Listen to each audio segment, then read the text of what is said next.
peanut butter, nuts, seeds, and soya food. And now some horrifying pictures, but kids, these are important to know. If we did not eat properly, we can come across anorexia nervosa. कुछ बच्चे ऐसे होते हैं जिन्हें दुबला ही दिखना है, वो खाना बंद कर देते हैं और उनके बाद उनकी हालत ऐसी हो जाती है. Second one is bulimia nervosa. इस डिसीज में बच्चे खाते हैं और उसके बाद वोमिट कर देते हैं क्योंकि उन्हें अपना वेट नहीं बढ़ाना है. ये दोनों चीजें हमारे लिए डेंजरस हो सकती है. And the third one which is most common and affecting Indian adolescents are obesity. बच्चे लॉकडाउन में घर में ही हैं, सब ऑनलाइन करते हैं, खाना खाते हैं, लेकिन एक्सरसाइज नहीं करते, इसलिए ओबेसिटी भी एक पार्ट है जो आपको नहीं जाना है. आप घर में एक्सरसाइज कीजिए, न्यूट्रिशियस खाइए, शॉर्ट अमाउंट में खाइए और रेगुलर खाइए, बहुत सारा पानी पीजिए. Eat nutritious and be healthy. Thank you. Thank you so much, ma'am. It was a nice talk, and thank you for joining us. Thank you very much. We will move ahead with the inauguration now. Sir, I welcome you on behalf of Foxy, NOGS, and हम बहुत आभारी है आपके. Ami? Yes. So now we will begin with the inauguration, and as we have our Indian culture, we'll start with the pious ritual of Samay lighting virtually. I request our dynamic president, Dr. Alka Mukherjee ma'am, and our secretary NOGS, Dr. Ashish Kubde sir, to invite our guest of honor, Mayor Shri Daya Shankar Tiwari ji, for the Samay lighting.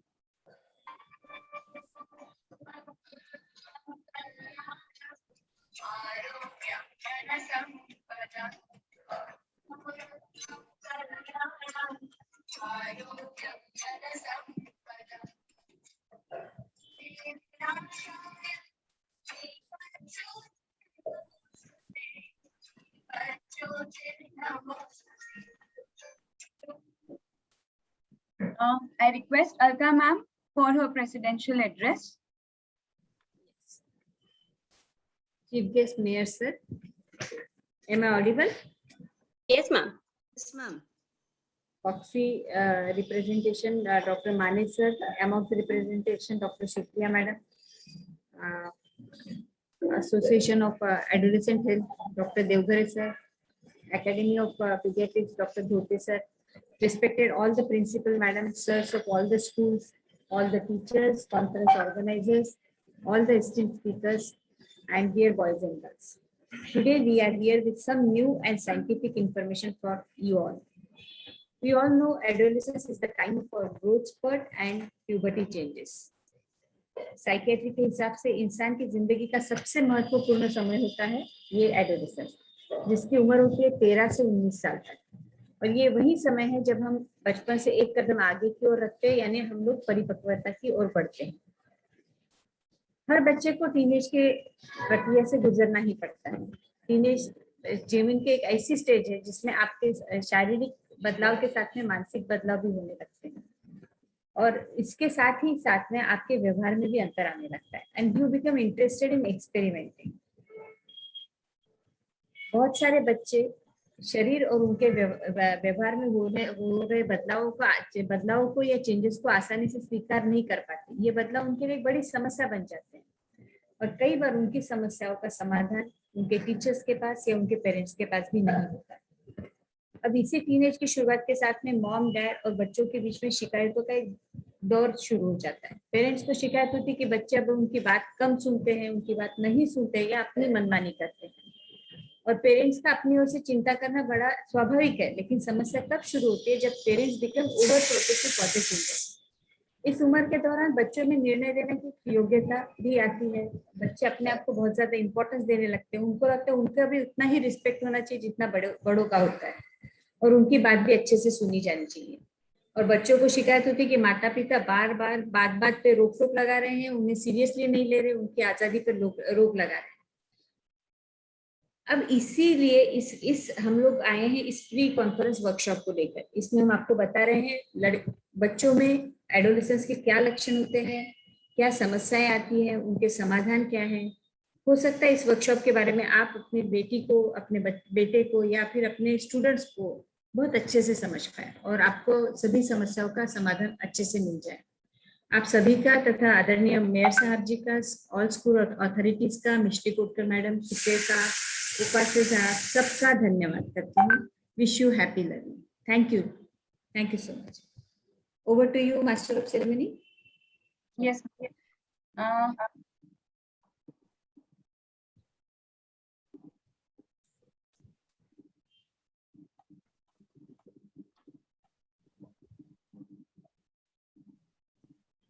Yes.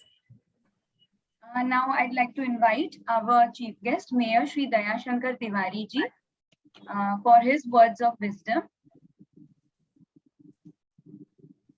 मैं आपका स्वागत करती हूँ sir. आप please 2 शब्द हमारे सब लोगों को बताइए। Sir, please unmute yourself. Has he left? No, connecting audio बता रहा है ma'am. Ma'am he's there. Sir. He's there.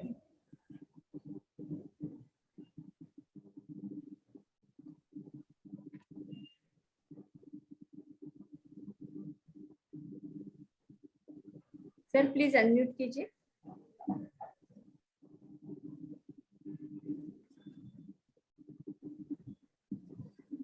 Hello. हाँ सर।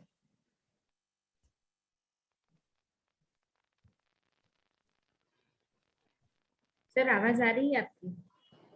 हेलो। हाँ आ रही है, आपकी आवाज भी आ रही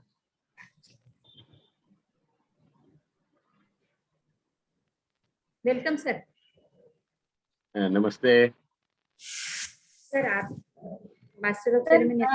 सर आज आप हम सबको संबोधित कीजिए आपके शब्दों से। सब लोगों को आपको सुनना है। नागपुर गायनेकोलॉजिस्ट एसोसिएशन के माध्यम से आज सभी विद्यालयीन छात्र छात्राओं के लिए एक अप्रतिम सत्र का आयोजन किया गया है। मनुष्य अपने उम्र के हर पड़ाव से गुजरता है और हर पड़ाव से गुजरते समय मनुष्य के शरीर में कुछ न कुछ शारीरिक संरचनाओं में फेरबदल होता है। इन शारीरिक फेरबदलों को हम लोग हार्मोन्स को चेंज के रूप में जानते हैं और मेडिकली इन सारी चीजों की जानकारी डॉक्टर्स के माध्यम से अच्छे प्रकार से बच्चों को बताई जा सकती है। हम साहित्य में इसे पौगंड अवस्था कहते हैं, जिस अवस्था में व्यक्ति को भटकने की गुंजाइश बहुत ज्यादा होती है और ऐसी अवस्था में अगर उसे उचित मार्गदर्शन मिल जाए, उसके लिए क्या सही है और क्या गलत है इसकी जानकारी मिल जाए, तो कहीं ना कहीं उससे उसका जीवन संवर सकता है और राह भटकने से पहले ही उसे एक सच्ची राह दिखाई दी जा सकती है। मनुष्य के जीवन में हम वर्तमान में जब अखबारों से लेकर के सारी जगह सामाजिक भ्रांतियों की बातें सुनते हैं और कहीं ना कहीं हरासमेंट, चाहे वो मेंटल हरासमेंट हो चाहे सेक्सुअल हरासमेंट हो, ये सारी चीजों पर कंट्रोल रख सकते हैं जब हमें इन सारी चीजों की वैज्ञानिकता के आधार पर जानकारी प्रदान की जाए। पूर्ण रूप से सुन करके डॉक्टरों के द्वारा दी गई सूचना को हम लोग अक्षरशः पालन करने की दिशा में आगे बढ़ेंगे। हर मनुष्य इस सृष्टि में आया है और सृष्टि में आने के बाद उसके जीवन के कर्तव्य भी निर्धारित है और अपनी क्षमता के अनुरूप हर मनुष्य अपने कर्तव्य को निभाने की संपूर्ण चेष्टा करता है। लेकिन कर्तव्य को निभाते समय कहीं कर्तव्य विमुख ना हो जाए, किंग कर्तव्य में रूढ़ ना हो जाए, कहीं ना कहीं अपनी गलतियों को वो अधिकृत रूप से सही बताने की कोशिश न करने लगे। जो कुछ भी वो जीवन में कर रहा है वो सही है या गलत, इसकी उसे भी जानकारी होनी चाहिए। पुरातन समय में परिवार में दादा दादी, नाना नानी या बड़े प्रमाण में होते थे संयुक्त परिवार, तो कहीं ना कहीं संस्कारों के माध्यम से पारिवारिक वातावरण में ये सारी बातें बता दी जाती थी एक दूसरे को। लेकिन वर्तमान के युग में माता पिता दोनों नौकरी पेशा होते हैं। बच्चे जो होते हैं वो एक उम्र के बाद जब अपना काम अपने हाथ से करने लगते हैं तो दुख के साथ कहना पड़ता है कि बच्चा अपने पैर पर खड़ा हो गया, ये समझ करके माता पिता भी वह बच्चा स्वयं सक्षम है यह समझ करके उसे छोड़ देते हैं। और जिस अवस्था में उसे समझाने की आवश्यकता होती है, जिस अवस्था में उसे दिशा निर्देश देने की आवश्यकता होती है, जिस अवस्था में उसको मार्गदर्शन करके उसके जीवन संवारने की आवश्यकता होती है, ऐसी अवस्था जिस अवस्था में उसके राह भटकने का समय हो सकता है, ऐसी अवस्था में उसे स्वयं पूर्ण हो गए हो इस प्रकार से संबोधित करने के बाद में बच्चा भी मन में यह भाव ग्रह कर लेता कि अब तो मैं समझदार हो गया हूँ, मुझे सब कुछ समझने लगा है करके। जब व्यक्ति समझदारी से परिपूर्ण ना हो और वो स्वयं को समझदार समझने लगे, तो समझबूझ करके गलती कर रहा है, ऐसी स्थितियां स्थापित होती हैं। ये स्थितियां जीवन में ना आए और इनका निराकरण अच्छे तरीके से हो सके और इसके पीछे क्या वैज्ञानिक आधार है इसको भी हम समझ सके, इस दृष्टि से आज के एक सत्र का आयोजन आप सभी ने मिलकर के किया है। नागपुर शहर की हमारी गायनेकोलॉजिस्ट डॉक्टर्स की जो एसोसिएशन है उसके समस्त पदाधिकारियों का मैं हृदय से अभिनंदन भी करना चाहूंगा, आभार भी व्यक्त करना चाहूंगा। नागपुर म्युनिसिपल कॉर्पोरेशन के एजुकेशन डिपार्टमेंट ने, हमारे एजुकेशन ऑफिसर ने इसमें सकारात्मक भूमिका निभाई, आपके साथ मिलकर के उन्होंने काम किया, इसलिए उनका भी हृदय से अभिनंदन करना चाहूंगा। इस प्रकार के आयोजन जब भी आप लोग करें, एजुकेशन ऑफिसर से मैं निवेदन करना चाहूंगा कि वे हमेशा अपने बच्चों को समाज के साथ जुड़ करके नित्य नूतन बातों की जानकारी प्राप्त होते रहे, इसलिए समाज में होने वाली हर नई चीजों की जानकारी मिल सके, इस दृष्टि से आपके एसोसिएशन के द्वारा बच्चों के द्वारा निर्धारित जो भी कार्यक्रम आप निर्धारित करेंगे उसमें महानगर पालिका हमेशा सहयोग करे, ऐसी निवेदन भी मैं माननीय एजुकेशन ऑफिसर को करना चाहता हूं और आपके एक अच्छे उपक्रम के लिए आप सभी को हार्दिक शुभकामनाएं देना चाहता हूं। बहुत बहुत धन्यवाद।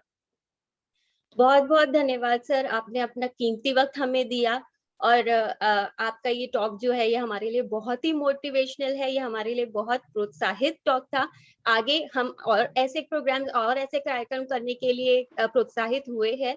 आपका एक बार हम सब की तरफ से तहे दिल से शुक्रिया अदा करती हूँ for joining us sir. Thank you so much. धन्यवाद। I would like to invite our very own secretary NOGS 2021.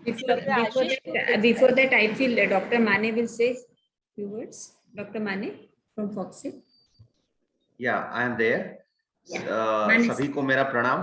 Tiwari sir आपको प्रणाम। मैं यवतमाल से हूँ और जो अखिल भारतीय स्त्री रोग तज्ञ संगठन है उसका जो किशोरवयीन हमारा जो ये होता है एडोलेसेंट कमिटी, उसका मैं चेयरपर्सन हूँ और इसीलिए मैं आज ये कार्यक्रम में आया हूँ। और आपकी जब स्पीच सुन रहा था तो एक बात मुझे इतनी अच्छी लगी, मतलब मैं आज बच्चों को कुछ टेक होम मैसेज देने के लिए यहाँ पे बैठा हूँ, लेकिन आपकी बातें सुन के मैं एक मैसेज में आपसे लेके जाने वाला हूँ। आपने एक बात बहुत अच्छी कही कि हमारे बच्चे पूरी तरह से डेवलप नहीं होने के बाद में भी हम ये खुद समझ लेते हैं कि अभी मेरा बच्चा पूरी तरह से परिपक्व हो गया है, और वो उसकी नासमझी की वजह से जब कुछ हरकत कर लेता है तो मैं ये गलत धारणा मेरे मन में कर लेता हूँ कि ये तो बड़ा हो गया है तो भी ये गलती कर रहा है।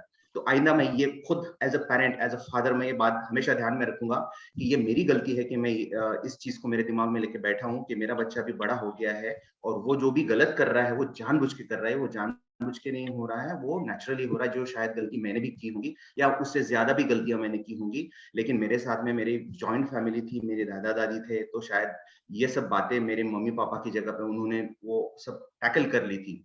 और कंपैरेटिवली वो थोड़ा सा इतना भी बिजी नहीं थे जितना मैं बिजी हूँ, शायद इसलिए वो ज्यादा समय मेरे साथ बिताते थे और इसलिए शायद मेरा बचपना और अच्छा गया। तो दूसरा टेक होम मैसेज मैं ये भी लेना चाहूंगा कि हर पेरेंट्स ने, हर फादर और हर मदर ने अपने बच्चों को एक स्पेशल टाइम देना चाहिए और ये स्पेशल टाइम भी क्वालिटी टाइम होना चाहिए। फॉर एग्जांपल, मैं मेरे बच्चे के साथ में बैठा हूँ लेकिन मैं मेरे मोबाइल में या मैं टीवी देखने में व्यस्त हूँ, that is not the quality time.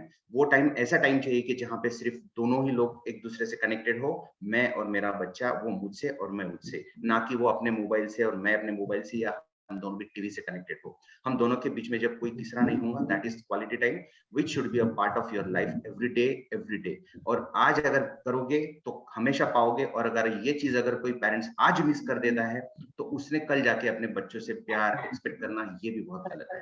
Thank you very much madam, आपने मुझे बुलाया और शंकर तिवारी सर आपसे मिलकर बड़ी खुशी हुई। Thank you. Kubde sir, thank time दे। और जितना इम्पोर्टेंट फिजिकल हेल्थ है उतना ही इम्पोर्टेंट एडोलेसेंट एज ग्रुप में मेंटल हेल्थ भी है, तो we should all take care of it. Thank you so much sir. I would now like to invite our very own secretary sir, Dr. Ashish Kubri sir for giving the vote of thanks. Thank you, Alia. Please confirm whether my voice is clear or not. Yes, sir. You are audible and it is clear. Yeah, good morning to all. Gen Next Conference of FOXY Adolescent Committee in association with NOGS. And today is the first day, that is the pre-conference workshop. And this adolescent health is many times neglected in the Indian culture. And this today's culture of this nuclear family, again, it is a hindrance for the development of this adolescent health, either physical health or mental health. Today, this is the very prestigious project of our President Dr. Alka Mukherjee in association with the FOXY Adolescent Committee Chairperson Girish Mane and the VP in charge, that is the Dr. Faisal Lois. सबसे पहले तो मैं तहे दिल से शुक्रिया अदा करना चाहता हूँ दयाशंकर जी का कि in spite of the very busy schedule, he made a point always to attend this NOGS program or conferences whenever he is invited for. Tiwari ji, बहुत बहुत धन्यवाद, शुक्रिया. Today's speakers, we are having the very good speakers and very good topics as far as this adolescent health is concerned, right from this menstrual health,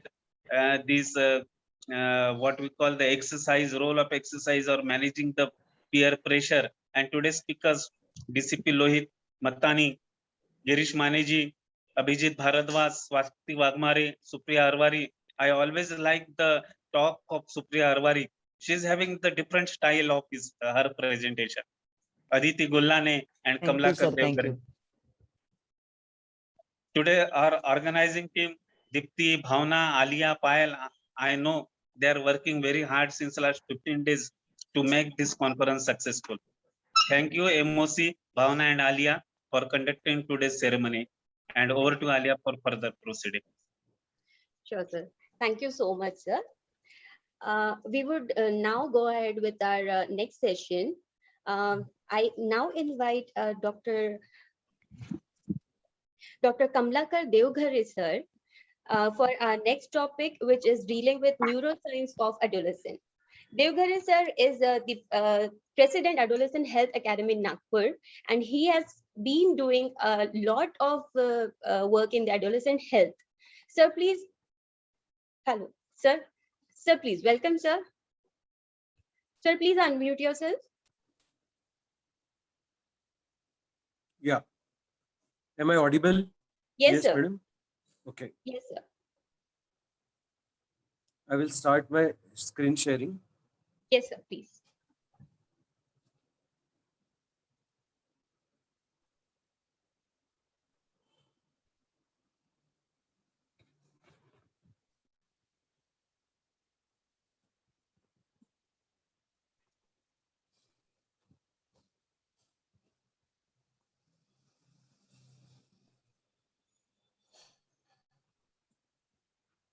Sir, please share your screen. Yeah, I am doing. मेरे घर के line जाने से थोड़ा problem हो गया, internet बंद हो गया, तो I have to log from phone. So No issues, sir. Yeah. Just give me 1 minute. Sure, sir. Sure.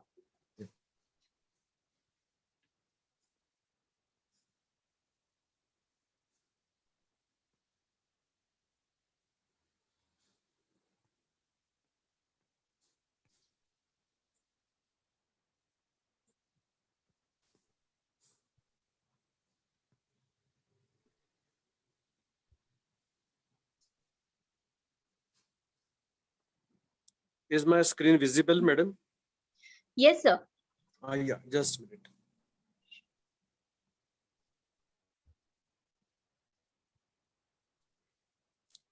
Now I will be talking. This is a very long topic, but we are Yes, given sir. only 7 minutes to talk on this.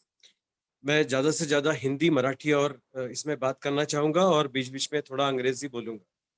मुझे एक topic दिया गया है, neuroscience of adolescence from turmoil to tranquillity.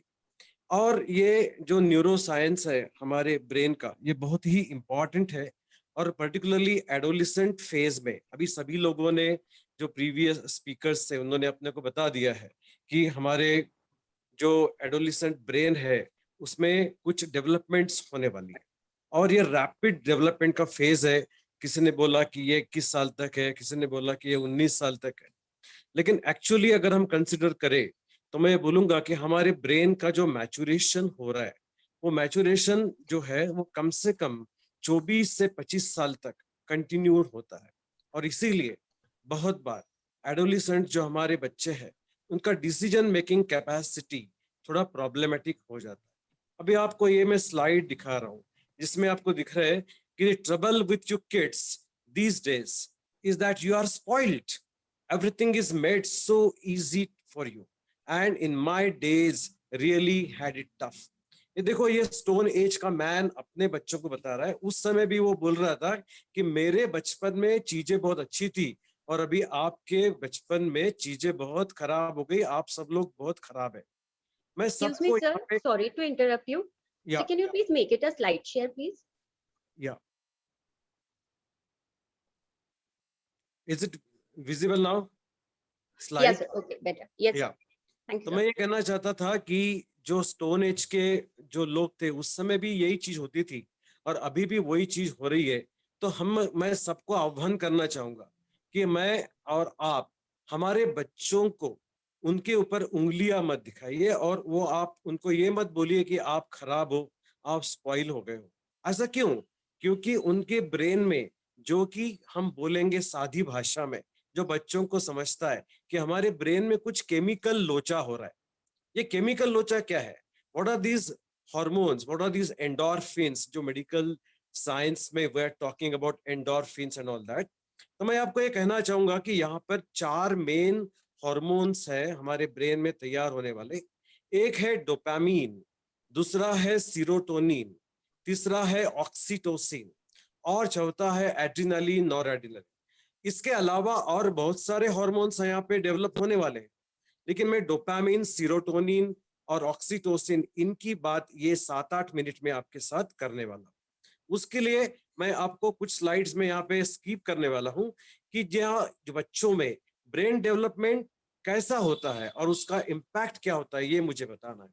मैं simple diagram आपको सिर्फ आधे minute के लिए दिखा रहा हूँ, लेकिन एक मेन डायग्राम मैं आपको दिखाना चाहता हूँ कि जो ये है।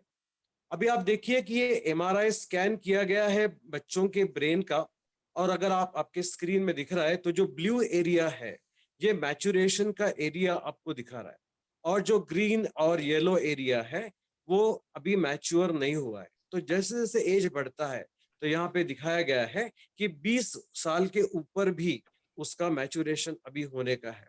और यहाँ पे जो हमारे ब्रेन का पिछला हिस्सा है, पोस्टीरियर पार्ट, वो पोस्टीरियर पार्ट जो है वो पहले मैच्योर होता है और बाद में हम फ्रंटल लोब की तरफ आते हैं। इसीलिए क्या होता है कि डिसीजन मेकिंग बच्चों का बहुत ही प्रॉब्लमेटिक हो जाता है। फिर क्या होता है कि brain development takes place in stages and is not fully complete in adolescence. और फ्रंटल लोब जो है, स्पेशली हमारा prefrontal cortex, is one of the last parts of the brain to fully mature and undergoes dramatic development during the teen years। और ये जो executive part है हमारे brain का, ये हमारे डिसीजन मेकिंग, प्लानिंग और जजमेंट और एक्सप्रेशन ऑफ इमोशंस को कंट्रोल करता है। और ये जो कंट्रोल है ये इम्पल्सिव कंट्रोल है, और ये फुल्ली मैच्योर नहीं होने के कारण ये हमारे ब्रेन में बच्चों को प्रॉब्लम आता है।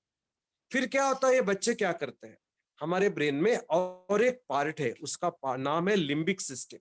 ये अभी लिम्बिक सिस्टम का डायग्राम मैं आपको नहीं दिखा पा रहा हूँ क्योंकि मेरे घर का अभी ब्रेकडाउन हो गया है भी, इसलिए फोन से लॉग हो गया हूँ। अभी इसमें एक ब्रेन का बहुत ही अच्छा डायग्राम था जहां पे मैं आपको बताने वाला था कि लिम्बिक सिस्टम क्या है। ये लिम्बिक सिस्टम जो है इसमें हमारे पूरे इमोशनल सेंटर्स है, जहाँ पे हमें खुशी मिलती है, हमें गुस्सा आता है, हमें हैप्पीनेस मिलती है। देखो, हैप्पीनेस जो है हमारे बहुत ही इंपॉर्टेंट है, और रिवार्ड सेंटर्स यहाँ पे होते हैं। तो डिस्पाइट द फैक्ट कि जो लिम्बिक सिस्टम मैच्योर नहीं हुए, ये हमारे प्री फ्रंटल कॉर्टेक्स के पीछे जो अंडर डेवलप्ड है पहले से ही, उसके साथ खड़ा होता है।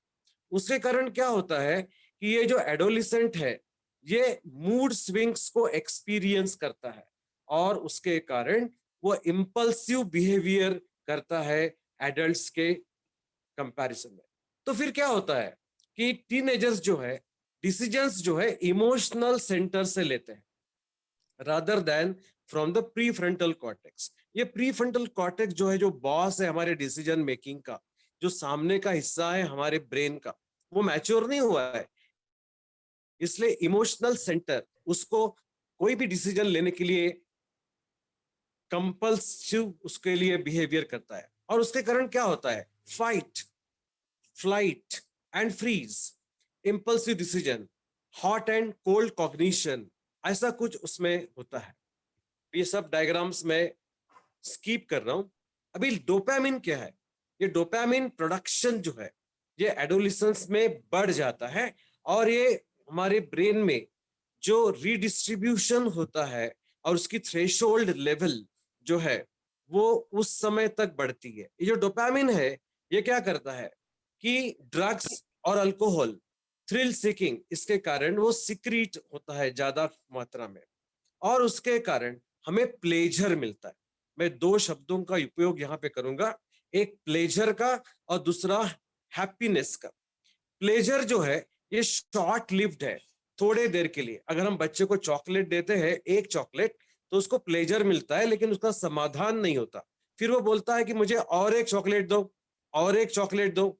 उसी प्रकार ये ड्रग्स और अल्कोहल, ऐसा देखा गया है कि जो मैंने आपको लिम्बिक सिस्टम बताया, वहां पर ये ड्रग्स और अल्कोहल डोपामिन सिक्रीशन को बढ़ाता है और उसके कारण ये जो डायग्राम है आपको दिख रहा है कि all drugs of abuse target the brains pleasure centre, और प्लेजर सेंटर के कारण कोकेन, ये सब जो ड्रग्स है वो वहां पे ऐड करते हैं और उसके कारण वो जो बच्चे हैं उनका एडिक्शन हो जाता है। सो drugs and alcohol and other addictions can mimic dopamine production. As activities become less exciting, drugs and alcohol and risk taking can replace the feelings they once had from positive events. The need for substance continues, और ज्यादा और ज्यादा और ज्यादा, or more is needed to prompt dopamine to be released into the body to feel pleasure. और फिर ज्यादा ज्यादा करने से हमें ये ड्रग्स और इसका एडिक्शन होना चाहिए। तो मैं सबको अपील करूंगा कि हमें ज्यादा प्लेजर की जरूरत नहीं है, तो फिर किसकी जरूरत है? तो फिर हमें ये रिस्क टेकिंग, आप देख रहे हैं कि less brakes on the go system, brake ही नहीं लगाया, बस चले गए, सिर्फ एक्सीलरेटर दे दिया। हमें एक्सीलरेटर हमारी जिंदगी में देना है, लेकिन उसके साथ ब्रेक्स आर ऑल्सो इम्पोर्टेंट। फिर पीयर प्रेशर है, पीयर ग्रुप का प्रेशर आता है और उसके कारण भी प्रॉब्लम आता है। अभी मैं आपको बता रहा था कि प्लेजर और हैप्पीनेस, ये दूसरा हार्मोन जो है सीरोटोनिन, ये सीरोटोनिन बहुत इंपॉर्टेंट है। हम मेडिटेशन करते हैं, अच्छा सोचते हैं और उसके कारण हमारे ब्रेन में सीरोटोनिन नाम का पदार्थ डेवलप होता है और ये सीरोटोनिन जो है हमें हैप्पीनेस देता है, मतलब हमें स्वर्गीय आनंद देता है। और अल्टीमेटली हमें क्या चाहिए? हमारे जिंदगी में हमें आनंद चाहिए, हमें हैप्पीनेस चाहिए। और ये जो हैप्पीनेस होता है ये हमें लॉन्ग लास्टिंग होता है, काफी दिनों तक चलता है। और प्लेजर शॉर्ट टर्म होता है, इसलिए अल्कोहल वगैरह लेने से थोड़े देर के लिए अच्छा लगता है, लेकिन उसके कारण हमें बहुत सारे साइड इफेक्ट्स होते हैं और फिर हमारे हार्ट पर, हमारे किडनी पर, हमारे ब्रेन पर, हमारे लंग्स के ऊपर बहुत ही बुरे असर होने लगते हैं और एडिक्शन होता है। तो दोस्तों, मैं आप चाहूंगा कि आप अपने शरीर में सीरोटोनिन की मात्रा बढ़ाइए। हमारे शरीर में दो सिस्टम्स है, ऑटोनॉमिक नर्वस सिस्टम और दूसरी सेंट्रल नर्वस सिस्टम। ये जो ऑटोनॉमस नर्वस सिस्टम है इसमें दो पार्ट है, सिंपैथेटिक एंड पैरासिम्पैथेटिक। सिंपैथेटिक में ऐसा है, हमें गुस्सा आता है, एंगर, तो हमें उसको कंट्रोल करना है। हमें रोना आता है, उसको भी कंट्रोल करना है, हमारे इमोशंस को कंट्रोल करना है। हमें पैरासिम्पैथेटिक एक्टिविटी को बढ़ाना है और सिंपैथेटिक एक्टिविटी को कम करना है। जब सिंपैथेटिक एक्टिविटी बढ़ती है तब मैं आपको बता रहा हूँ तीसरा हार्मोन एड्रीनलिन। ये एड्रीनलिन जो है हमारा हार्ट रेट बढ़ाता है, हमारा ब्लड प्रेशर बढ़ाता है और जिसके कारण हमें हार्ट अटैक या फिर ब्रेन स्ट्रोक ऐसे बीमारियां हो सकती है। और ये अल्टीमेटली आगे जाके हाइपरटेंशन और फिर डायबिटीज जैसे बीमारियों में उसका परिवर्तन होता है। और फिर इसीलिए हमें पैरासिम्पैथेटिक एक्टिविटी को बढ़ाकर सिंपैथेटिक एक्टिविटी को कम करके हमें बैलेंस करना है और जिंदगी में हमें हैप्पीनेस ऑब्टेन करना है। तो हमें क्या करना चाहिए? So it takes longer to grow up. The upcoming generations seems to have been abandoned by our society. Our young adults don't know who they are or what to do, and our young people struggle to make healthy decisions and choices. तो मैं NOGS और adolescent health academy and academy of paediatrics and Dayashankar Tiwari sir को भी मैं congratulations करना चाहूंगा कि उन्होंने म्युनिसिपल कॉर्पोरेशन के स्कूल्स के लिए और बहुत सारे स्कूल के बच्चों के लिए ये इवेंट किया है। और इसीलिए हमने क्या करना चाहिए, so what we can do, मैंने अभी सिर्फ लास्ट 2-3 वर्ड्स बोलूंगा कि हम go to them school events, sporting events करिए, अदर एक्स्ट्रा करिकुलर एक्टिविटीज करिए, कम्युनिटी इवेंट्स अभी हम नहीं कर पा रहे हमारे कोविड सिचुएशन के कारण, लेकिन हम ऑनलाइन से हटे नहीं, हम रोज एक कार्यक्रम कर रहे हैं और फिर हम उनको लाइक करें, उनके इंटरेस्ट को डेवलप करें और रूल्स एंड रिलेशनशिप बनाइए। अब ये रूल्स एंड रिलेशनशिप क्या है? हम फैमिली में हमेशा बोलते हैं कि छोटे बच्चों को इन्वॉल्व करिए कि फैमिली के रूल्स बनाने के लिए।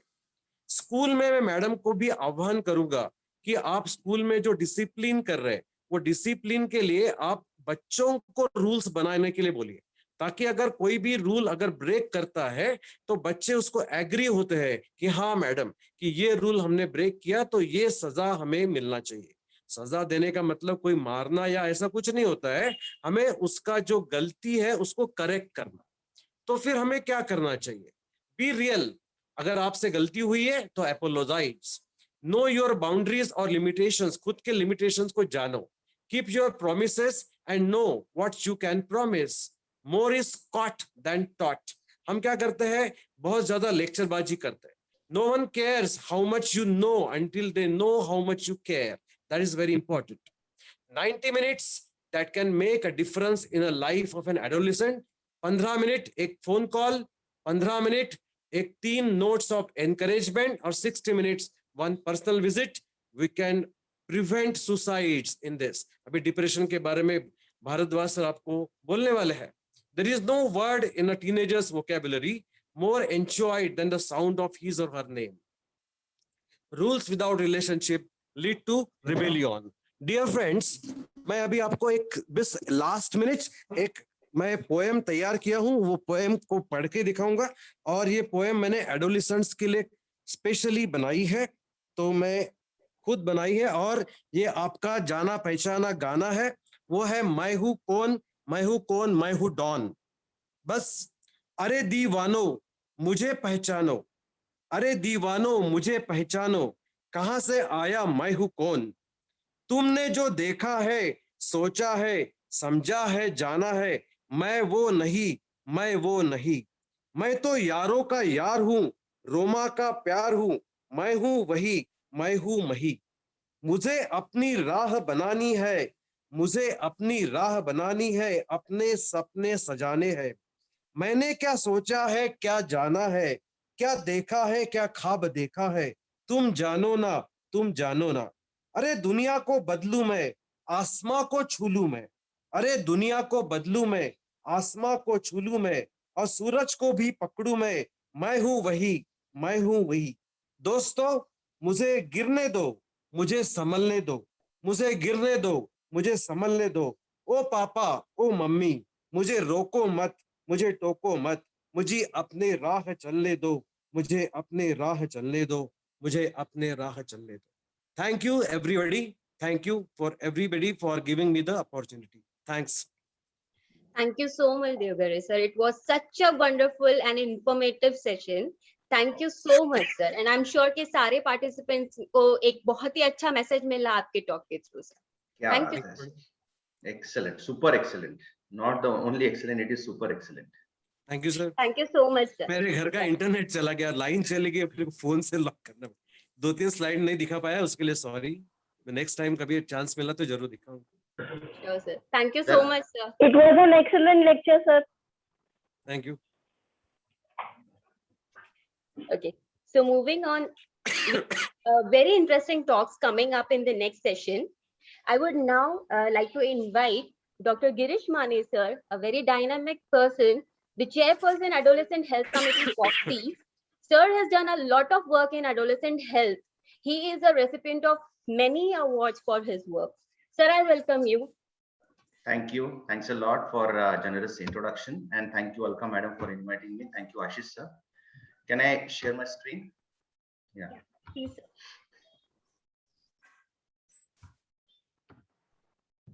Alka madam, thanks for two reasons. Number one, you have invited me as a speaker for this, and second, you invited me for this event, and I'm really taking so many messages with me.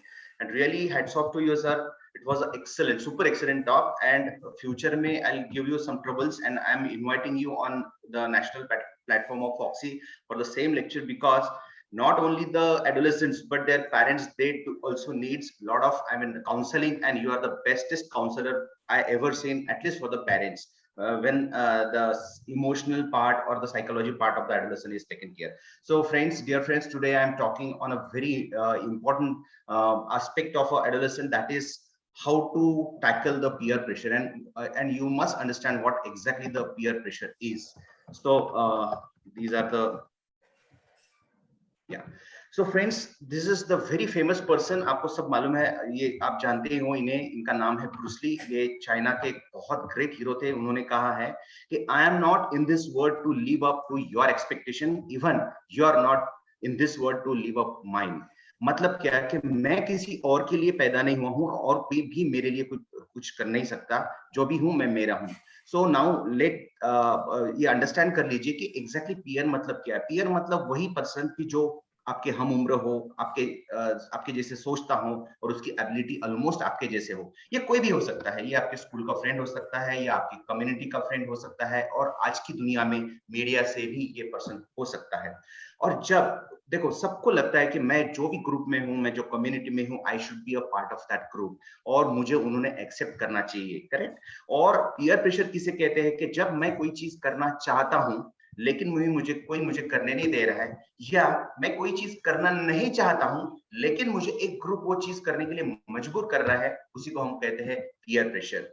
And हम peer pressure क्यों चाहते हैं, मतलब ये समझ में तो आ रहा है कि भाई ये चीज अच्छी नहीं है, then why everybody needs peer pressure, क्यों हम आते हैं? The only reason because we want to be accepted by our peers। क्योंकि जब 10 बच्चे खड़े हैं स्कूल के, उसमें से 9 लोग कुछ कर रहे हैं और मैं अगर बाजू में खड़ा हूं और कोई मुझे देख नहीं रहा है, तो डेफिनेटली बड़ा दुख होता है। And that's why everybody is under peer pressure, either directly और इनडायरेक्टली, सबको होता है। सो उनके कुछ अलग अलग टाइप्स होते हैं। First is a positive peer pressure, second is neutral peer pressure, and third is negative peer pressure. और हम अलग तरह से देखा जाए तो उसको बोल सकते हैं स्पोकन और एक्सटर्नल पीयर प्रेशर। मतलब क्या कि फॉर एग्जाम्पल कोई मुझे डायरेक्टली बोल रहा है कि हाँ बेटा ये आपको करना पड़ेगा, और आप उसको ना नहीं कह सकते हो, तो उसको बोल सकते हैं एक्सटर्नल, मतलब कोई बाहर से आपको प्रेशराइज कर रहा है, या आपको spoken peer pressure. And sometimes it is unspoken और internal peer pressure. For example कोई हमें कुछ बोल नहीं रहा है, लेकिन अगर मैं अगर स्विट्जरलैंड या यूएस जाता हूं, तो वहां की जिस तरह से कपड़े सब बाकी सारे लोगों ने पहने हैं, तो वो देख के जब मैं प्रेशराइज होता हूँ कि नहीं नहीं, यहाँ पे तो मैं शर्ट और पैंट नहीं पहन सकता, यहाँ पे मुझे टी शर्ट और जींस ही पहनना चाहिए, तो it is called as unspoken और इंटरनल पीयर प्रेशर, जो आपको अंदर से आता है, आपको दूसरा कोई बोलता नहीं है।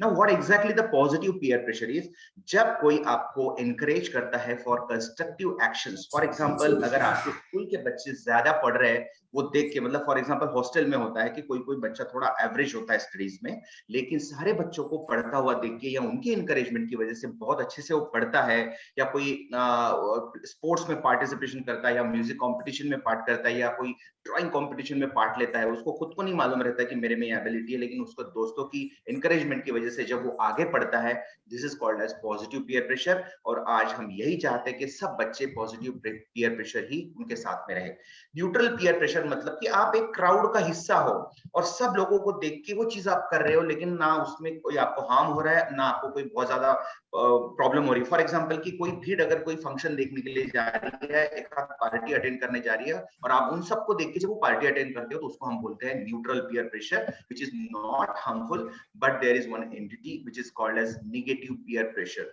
And this is the most dangerous peer pressure. For example कि बच्चे दूसरे बच्चे का देख के जब अपने पापा के जेब से पैसे निकालते हैं कुछ खरीदने के लिए, जैसे फॉर एग्जांपल पापा हर रोज तो पैसे नहीं देते हैं आइसक्रीम खाने के लिए या भेल खाने के लिए या बाहर जाकर दोस्तों को पार्टी देने के लिए, फिर कोई बच्चा दूसरे किसी और उसके फ्रेंड्स ने उनके पापा की जेब से बगैर बताए पैसे निकाले करके निकालता है, या कोई बच्चा जैसे फॉर एग्जांपल आजकल 18+ में या थोड़ा अर्ली एज में भी वो सिगरेट पीते हैं या ड्रिंक्स लेते हैं, तो इसलिए लेते हैं क्योंकि उसको लेना नहीं होता है, लेकिन उसके फ्रेंड्स उसको बोलते हैं अरे लेना है यार, एक से क्या हो रहा है, तो that is called as negative peer pressure. Come on do it, you can do it, just try it, एक बार ट्राई करने से क्या हो रहा है, हम कहाँ बोलते हैं कि तुझे रोज रोज करना है। ये these all are the kind of negative peer pressure।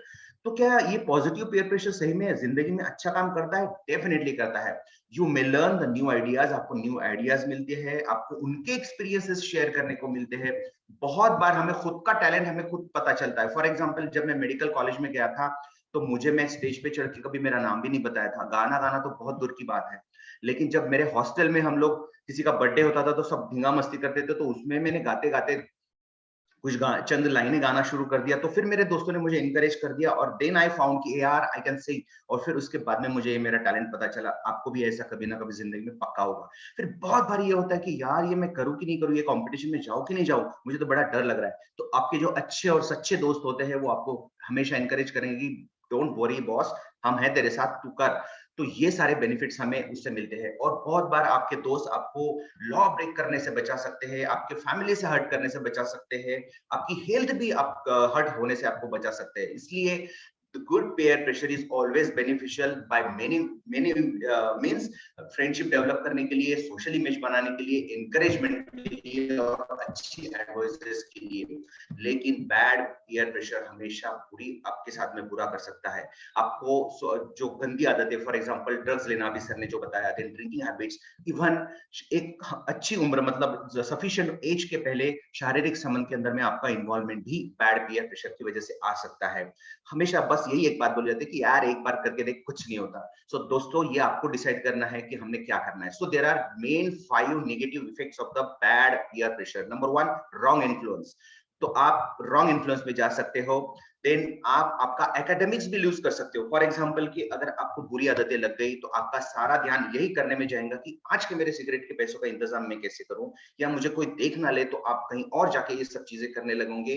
तो आपका जो माइंडसेट है वो जो आपकी स्टडीज है वहां से दूर हो जाएगा, आपका सारा फोकस बस उन्हीं चीजों पे जाएगा और definitely will get loss in your academics, जिसकी वजह से शायद आपका फ्यूचर भी उसमें प्रॉब्लमेटिक हो सकता है। आप आपके अंकल या पापा से आप कभी-कभी अगर फुर्सत में बात करके देखना कि there are so many people in the society जब हम आज मिलते हैं। फॉर एग्जांपल कोई शॉपकीपर है, कोई सेलर है, कोई बुक वाला है, कोई काम करने वाला है, उनको देख के ध्यान में आता है कि यार ये कितना ब्रिलियंट है। अगर इसके मम्मी पापा ने इसको सही ढंग से अगर रास्ता दिखाया होता या खुद ये अच्छे रास्ते पे चला होता तो ये कहाँ गया होता। मैं एक शॉपकीपर से हमेशा मिलता हूँ, मुझे ऐसा लगता है कि दुनिया में अगर कोई ब्रिलियंट होगा, सबसे ब्रिलियंट तो ये आदमी। मैं उसको बोल रहा हूँ कि अंकल आपको 10 साल पहले की हर चीज याद है, आपको कोई चीज लिख के नहीं रखनी पड़ती, आप इतने ब्रिलियंट है, फिर ये क्यों? तो उन्होंने कहा कि बेटा जब मैं 10th में 11th में मतलब जब मैं पढ़ाई में था तो मैं थोड़ा बुरी संगत में था। मुझे कभी ध्यान में नहीं आया कि मैं बहुत ब्रिलियंट हूँ और मुझे कभी बताया नहीं गया, इसलिए मैं ज्यादा पढ़ नहीं पाया और आज मुझे सब करना पड़ रहा है। मैं आशा करता हूँ और रिक्वेस्ट करता हूँ बच्चों, आप उस शॉपकीपर की तरह कभी किसी से मिलना मत।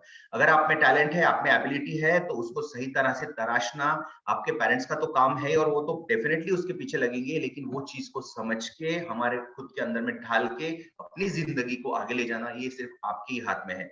देखो हम सिर्फ थाली परोस कर दे सकते हैं, लेकिन उस थाली से निवाला लेना, उसको खाना, चबाना और डाइजेस्ट करना, ये आपके ही हाथ में है। देन वो आपको तीसरा जो इफेक्ट है वो आपको बुरी आदतें भी लगा सकता है।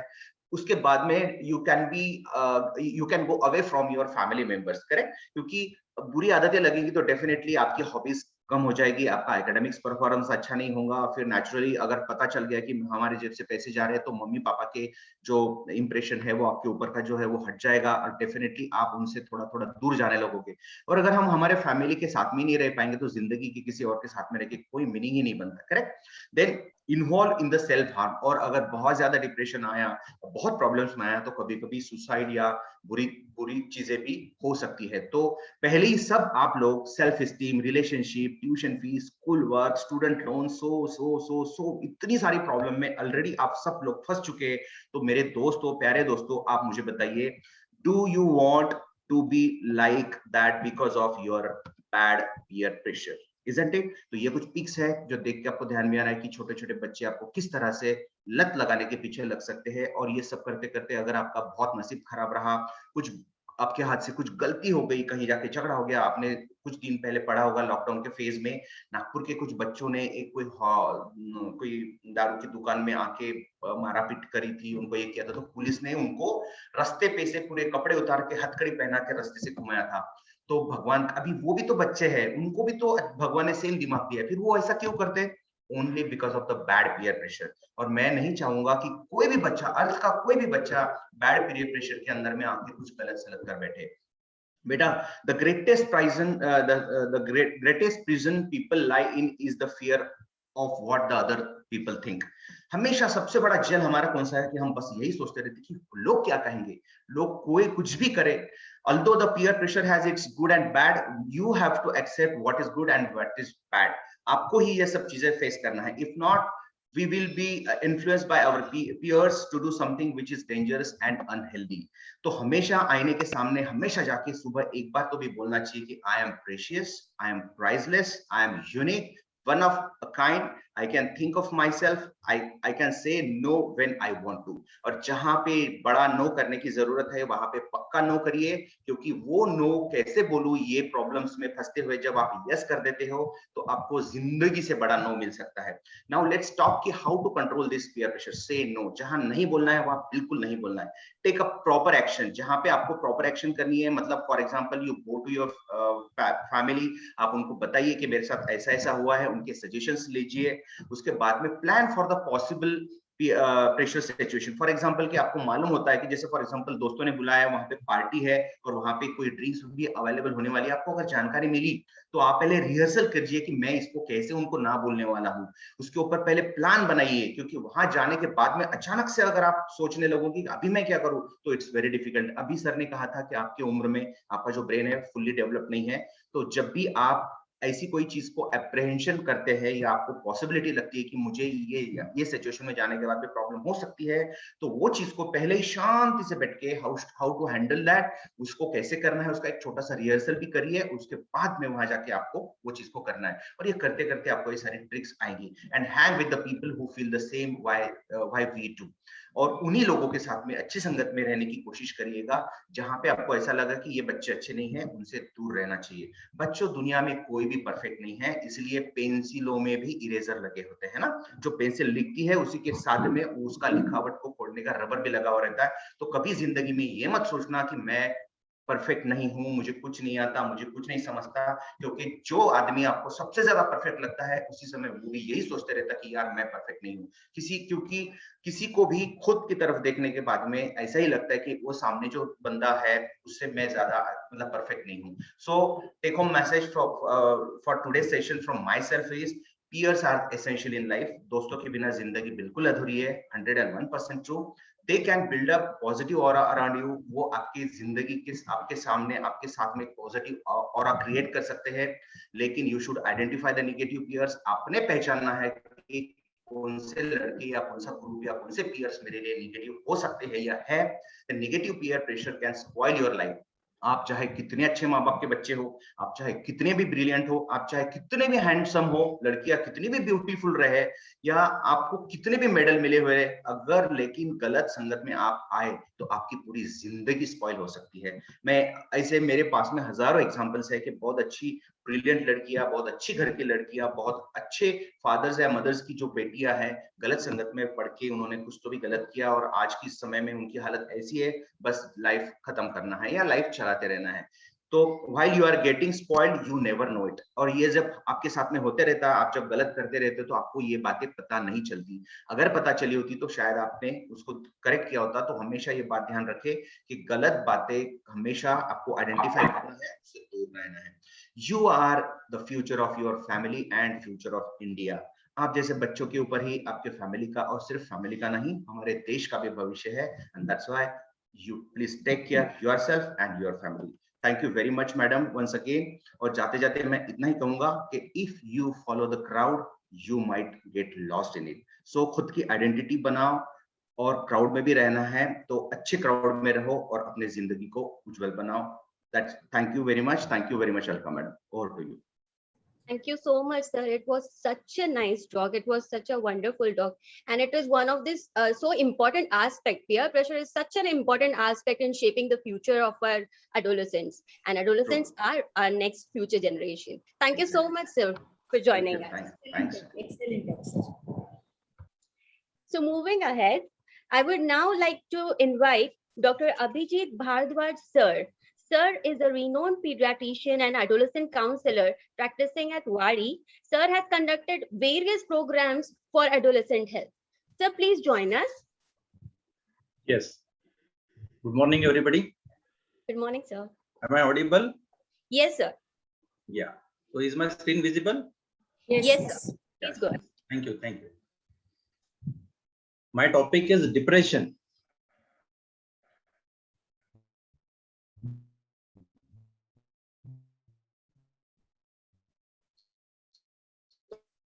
Sir, I think he has lost the name. By me. Abhijit sir, there is some issue with your net, so if you will close your video, so it will be little bit more audible, probably. I have to close my video. Yeah, because your net is little bit weaker. So if you will, close your video, then the audio and your slides will be more visible because it is creating some disturbances in relay. Is it okay now? yes, sir. Yes, sir. Perfect. So the first point is in adolescent depression, we have to know what is depression first. Just a minute. I've lost my list.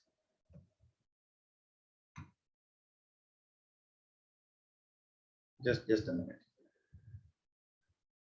Adolescence is a period of sensitive development. One is very sensitive to various stimuli during the adolescence period, and there is heightened stimuli to social cues. Socially अपने आसपास जो भी होते रहता है उसके बारे में हम ज्यादा हमारे ऊपर उसका इफेक्ट ज्यादा होता है. जैसा कि अभी गिरीश सर ने बताया, पीयर्स का इन्फ्लुएंस हमारे ऊपर बहुत रहता है, और उससे भी ज्यादा इन्फ्लुएंस ये रहता है कि कोई हमें रिजेक्ट ना करे. रिजेक्शन का हमें बहुत बड़ा एक डर रहता है. इसी के साथ हमें ये नहीं भूलना चाहिए कि adolescence is a time of great learning, adaptation and motivation, but it is also a time of vulnerability. अब कौन सी तीन चीजें हैं कि जो हमें ज्यादा वल्नरेबल बनाती है? बुलिंग का मतलब है बच्चे हमें स्कूल में चिढ़ाते हैं या कुछ नाम देते हैं या कुछ और बोलते हैं, तो ये सभी बच्चों के साथ में होता है. करीब 20% बच्चे ये बताते हैं कि हमें स्कूल में चिढ़ाया जाता है और इसका उनको डिप्रेशन आता है. और ये रेट्स बहुत ज्यादा LGBTQ मतलब जो अदर टाइप ऑफ जो बच्चे होते हैं, लेस्बियन, गे, बाइसेक्सुअल, ट्रांसजेंडर, इनके साथ में और भी ज्यादा होता है. There is increased risk of depression and suicidal ideation in this type of kids. Cyberbullying, इसके बारे में भी और हम आगे सुनने वाले हैं, लेकिन ये भी एक बहुत बड़ा कारण है कि 20 to 40% kids are victims and females and sexual minority youth are at greater risk and there is increased risk of suicidality. Media use, एक देखा हमने कि बुलिंग, दूसरा पॉइंट है मीडिया यूज. हम देख रहे हैं कि अभी ये लॉकडाउन के जमाने में मीडिया यूज बहुत ज्यादा हो रहा है. 2010 में जहां एवरेज में बच्चे 1.5 घंटा तक मीडिया का इस्तेमाल करते थे, आज हम देख रहे हैं कि 4 से 5 घंटे तक या उससे भी ज्यादा कई बार हम इस्तेमाल कर रहे हैं. टीवी एक्सपोजर बहुत ज्यादा हो रहा है. हाई स्क्रीन टाइम, हमारी पढ़ाई भी आजकल ऑनलाइन हो रही है.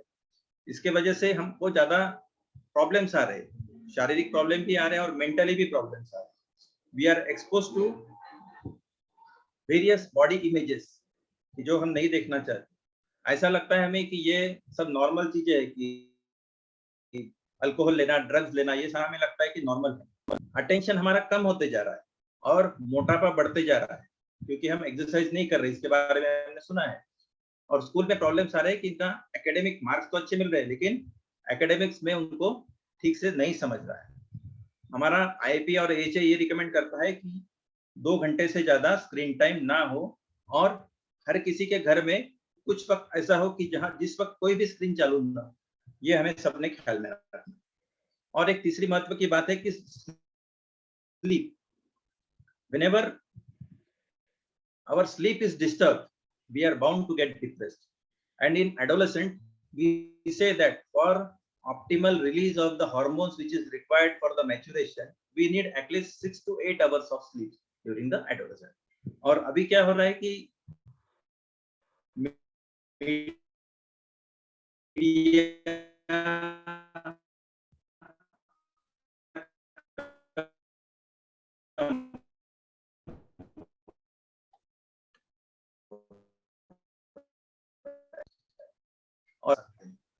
और कई बार ठीक से नींद न आना ये भी एक डिप्रेशन का कारण हो सकता है।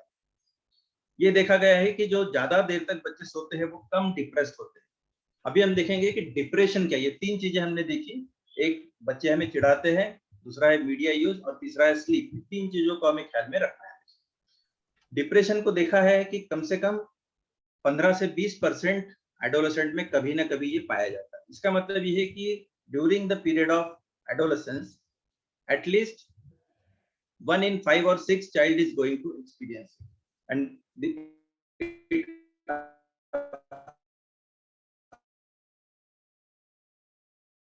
पेट दर्द, सर दर्द होता है, किसी के पढ़ने में प्रॉब्लम्स आते हैं, किसी के अपने इंटरपर्सनल स्किल्स, माँ बाप के साथ में उसके रिलेशंस कैसे है, दोस्तों के साथ में रिलेशंस कैसे, टीचर्स के साथ में रिलेशंस कैसे, इसके ऊपर फर्क पड़ता है और अल्टीमेटली वो कुछ गलत काम करके बैठता है। Higher risk of suicidal behaviour, substance abuse, early pregnancy, ये भी हमने देखा है कि एक कारण हो सकता है। और एकेडमिकल और साइकोलॉजिकल फंक्शनिंग हमारा सारा अफेक्ट हो जाता है डिप्रेशन के कारण। अब डिप्रेशन में जाने के लिए रिस्क फैक्टर्स क्या है? जिनके घर में ऑलरेडी किसी को डिप्रेशन है, हो सकता है उनके पेरेंट्स हो या सिबलिंग्स हो या कोई उनके और रिश्तेदार हो जिनको डिप्रेशन हो। Teens expose to violence and abuse, ये लोग डिप्रेशन के शिकार हो सकते हैं। Teens experiencing stressful life event, जैसा कि किसी के घर में डाइवर्स हुआ हो या किसी की नजदीकी किसी की डेथ हो गई हो, ये भी एक कारण होता है। ड्रग एंड अल्कोहल यूजर्स ज्यादा डिप्रेशन में जाते हैं। टीन्स विथ अदर फिजिकल और मेंटल हेल्थ प्रॉब्लम्स, जिनको मेंटल हेल्थ प्रॉब्लम्स ऑलरेडी है, ऐसे लोगों को डिप्रेशन आने के चांसेस बहुत ज्यादा रहते हैं। Is my video visible now? ये मैं एक स्लाइड दिखाना चाहूंगा। हाँ सर।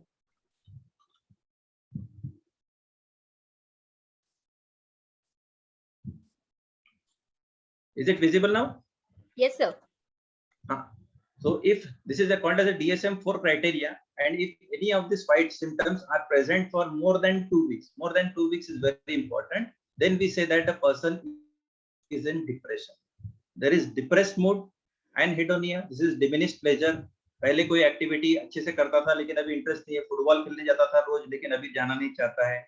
बहुत थकावट आती है, फटीग, आइदर कम सोता है या बहुत ज्यादा सोता है, excessive guilt, weight loss, weight gain, decrease concentration, psychomotor agitation और रिटार्डेशन, बहुत ज्यादा एक्टिवेट हो गया, किसी को मारने के लिए दौड़ता है या एकदम गुमसुम शांत बैठा रहता है, ये दो में से कुछ भी एक हो सकता है। और रिकरेंट थॉट्स ऑफ सुसाइड और अटैक। अब ये सारे 9 सिम्टम्स जो है, इसमें से कोई भी 5 सिम्टम्स अगर हमें 2 हफ्ते से ज्यादा दिखे तो ये समझना है कि इसको डिप्रेशन हो सकता है। और ऐसे बच्चों को हमें साइकियाट्रिस्ट के पास भेजना चाहिए या एडोलेसेंट काउंसलर के पास भेजिए, वो उसका अलग से एक साइकोलॉजिकल टेस्ट करके बता सकते हैं कि इसको डिप्रेशन है या नहीं। ये बहुत इंपॉर्टेंट बात। अब कोई हमें डिप्रेशन है ऐसा बता के तो आता नहीं, लेकिन हमें क्या देखना चाहिए कि कोई बच्चा अगर बार बार स्कूल से भाग जाना चाहता है या जाना ही नहीं चाहता है, जिसके ग्रेड्स कम होते जा रहे हैं, पहले ए ग्रेड में था लेकिन अभी सी ग्रेड में आ गया है, कोई चीज करना ही नहीं चाहता, बहुत बोर हो रहा है, उसका सेल्फ एस्टीम कम हो गया है, बच्चों के साथ में खेलना नहीं चाहता है, unusual neglect of personal appearance. हम ये देखते हैं कि एडोलेसेंट को सजने धवरने की और अच्छा दिखने की बहुत अच्छा लगता है उनको, लेकिन इसके तरफ जब कोई निग्लेक्ट करना लगे तो ये समझना कि गड़बड़ है, ये डिप्रेशन में है कि नहीं, इसका देखना चाहिए। सोशल आइसोलेशन, किसी से बात नहीं करना चाहता है, effort to run away from home, alcohol abuse, difficulty with relations, तो ये सारे साइंस हमको मिलते हैं। और जब हम टीनेजर से बात करते हैं तो हमें ये बातें उनको जरूर पूछना है कि सही ढंग से सो रहा है कि नहीं, दिन में उसको नींद आ रही है क्या, बहुत ज्यादा चिड़चिड़ापन तो नहीं हो रहा है, पढ़ाई करने में कंसंट्रेट करने में कोई डिफिकल्टी तो नहीं हो रही है, बार बार हेडेक, स्टमक एक जो होता है वो भी एक सिम्टम हो सकता है, बहुत ज्यादा सोचना, बहुत ज्यादा वरी करना, there is trouble in relaxing, relax होने में प्रॉब्लम आ रहा है, या कुछ के साथ में ऐसा होता है कि ईटिंग डिसऑर्डर होती है, वो बहुत खाना चाहते हैं और खाने के बाद वजन नहीं बढ़ना चाहिए इसलिए जानबूझ के उल्टी भी कर देते हैं, this is called as binge eating. Self harming behaviour, कई लोग अपनी नसें काट लेते हैं या खुद को कुछ और चीजों के लिए गुनाह हुआ किसी ने भी किया होगा तो अपने आप को ही परेशानी में डाल देते हैं, वो बिहेवियर प्रॉब्लम भी रहते हैं। और एडोलेसेंट का एक कैरेक्टरिस्टिक ये भी रहता है कि रिस्क टेकिंग बिहेवियर रहता है, तो हर चीज में रिस्क लेना चाहते हैं वो और रिस्क टेकिंग को एंजॉय करते हैं, लेकिन इसके साथ में उनको ये नहीं पता होता है कि इससे मुझे नुकसान होगा, तो ये हमें उनको हमेशा बताते रहना चाहिए। सब्सटेंस एब्यूज, सब्सटेंस एब्यूज का मतलब है कि जो नशे की दवाइयां है या नशे की चीजें है उसका सेवन करना।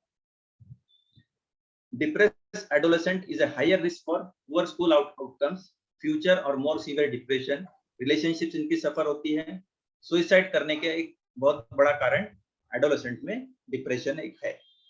तो हमारे टेक होम पॉइंट्स क्या क्या है? The rates of depression increase dramatically during adolescent. Adolescent में डिप्रेशन बहुत ज्यादा कॉमन है, गर्ल्स में ज्यादा है बॉयज के कंपैरिजन में।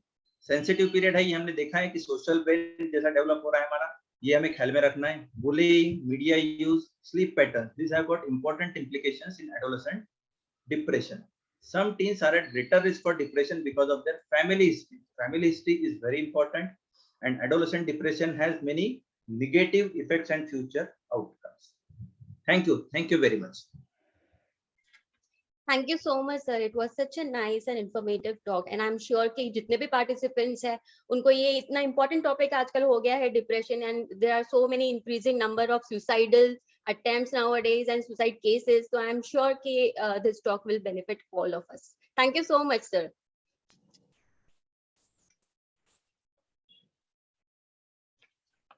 Hello. Yes, excellent talk, Abhijit, as usual. Thank you, welcome. I would now like to invite our very own NOGS President, ma'am, Dr. Alka Mukherjee, ma'am, the ever enthusiastic, the dynamic President of NOGS 2021, and of course, very charming person and soft-hearted. Ma'am would be telling us about the cybercrime, which is a very trending topic nowadays. Ma'am, please, I welcome you. Please go ahead. Let me share my screen. Sure, ma'am.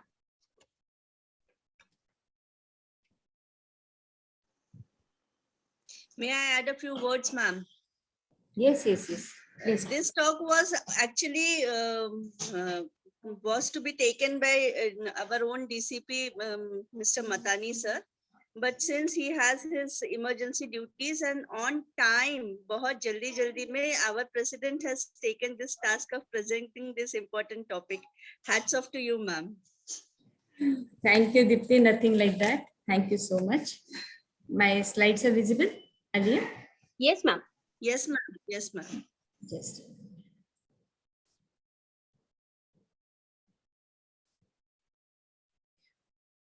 Yes.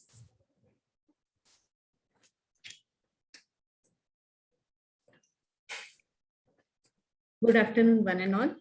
Good morning, one and all.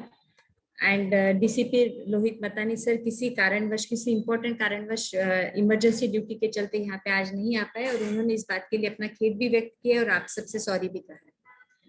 ये topic इतना important है, इतना जरूरी है कि इस platform को हम छोड़ नहीं सकते कि आप तक आपको कुछ भी इस बारे में ना बताया जाए। इसलिए ये रिस्पॉन्सिबिलिटी मैंने ली है कि साइबर क्राइम के बारे में कुछ तो आपको इंफॉर्मेशन होना ही चाहिए। ये विषय बहुत ही इम्पोर्टेंट है, जैसे कि अभी अभिजीत ने भी बताया कि one of the crime is cyber crime. क्या होता है cyber crime? It's very important to know what is cyber crime. Any illegal use of computer या इंटरनेट, यानी जिस साइबर क्राइम वो क्राइम है जिसमें आपका कंप्यूटर इन्वॉल्व है, आपका नेटवर्क डिवाइस यानी आपका मोबाइल, या आप टैब यूज कर रहे हैं, मोबाइल यूज कर रहे हैं या कोई भी नेटवर्क यूज कर रहे हैं, वो सभी चीजें इसमें इन्वॉल्व है, जिसको साइबर क्राइम कहा जाता है। It's very important to know most of the cyber crimes क्या इंटेंशंस होते हैं, क्यों किया जाता है cyber crime. Most of the time it is done just to have पैसा, फास्ट मनी जिसको बोलेंगे, और गलत तरीकों से जो कमाया जाता है फास्ट मनी, वो जनरेट करने के लिए, वो प्रॉफिट जनरेट करने के लिए साइबर क्रिमिनल साइबर क्राइम्स करते हैं।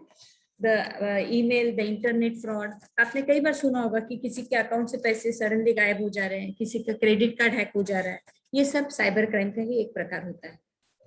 देखते हैं कितने प्रकार के साइबर क्राइम होते हैं। इसमें 3 प्रकार के साइबर क्राइम कहा जाता है, जिसमें first of all the computing device is the target. Means आपका नेटवर्क हैक किया जाता है और उस नेटवर्क के थ्रू गलत सलत इमेजेस, गलत सलत इंफॉर्मेशन आपके नाम पे लोगों को बताई जाती है, जिससे लोगों को लगता है कि आप बता रहे हो पर आप नहीं बता रहे हो, और आपका मोबाइल, आपका कंप्यूटर डिवाइस, आपका नेटवर्क हैक हो गया है। सेकेंड इंपॉर्टेंट पॉइंट है, इसमें कंप्यूटर को हथियार के स्वरूप में यूज किया जाता है। सडनली आपका मशीन, आपका कंप्यूटर, आपका मोबाइल शटडाउन हो जाएगा, आपका नेटवर्क आप एक्सेस नहीं कर पाएंगे और आप समझेंगे क्या हुआ। तो there is a direct damage to the computer or your instrument is disabled. And third crime, in which this computer is used as an accessory to crime, that is used for storing the illegal obtained data. The data which you have obtained, which is illegal, it is to stored in this. It is used, the computer is used to store that data, जो कि again कानूनन गलत है। और कुछ cyber crime 2 प्रकार के होते हैं, जिसमें कंप्यूटर को इन्फेक्ट भी किया जाता है, जैसे कंप्यूटर में वायरस चला जाएगा और उसके बाद उसके थ्रू, वो वायरस के थ्रू आपका एंटायर सिस्टम, आपका एंटायर नेटवर्क भी फॉल्टी हो जाएगा। यानी ये बड़े बड़े कंपनीज को हैक करने के लिए ये ऐसे टाइप के क्राइम होते हैं। सो कौन इसका विक्टिम हो सकता है? Any one of us, any person who is using a social site like Facebook, like Twitter, like WhatsApp, or for that matter Instagram, or sites for information. If you are surfing, you are communicating with your friends or parents or your girlfriend or boyfriend, and your messages, your letters, everything. If you are doing net banking, even you are then can be the victim of this cyber crime. So any one of us, and in India is a vast country. More than 80% they use the mobile, some or other technology, and they can be victim at any point of their time.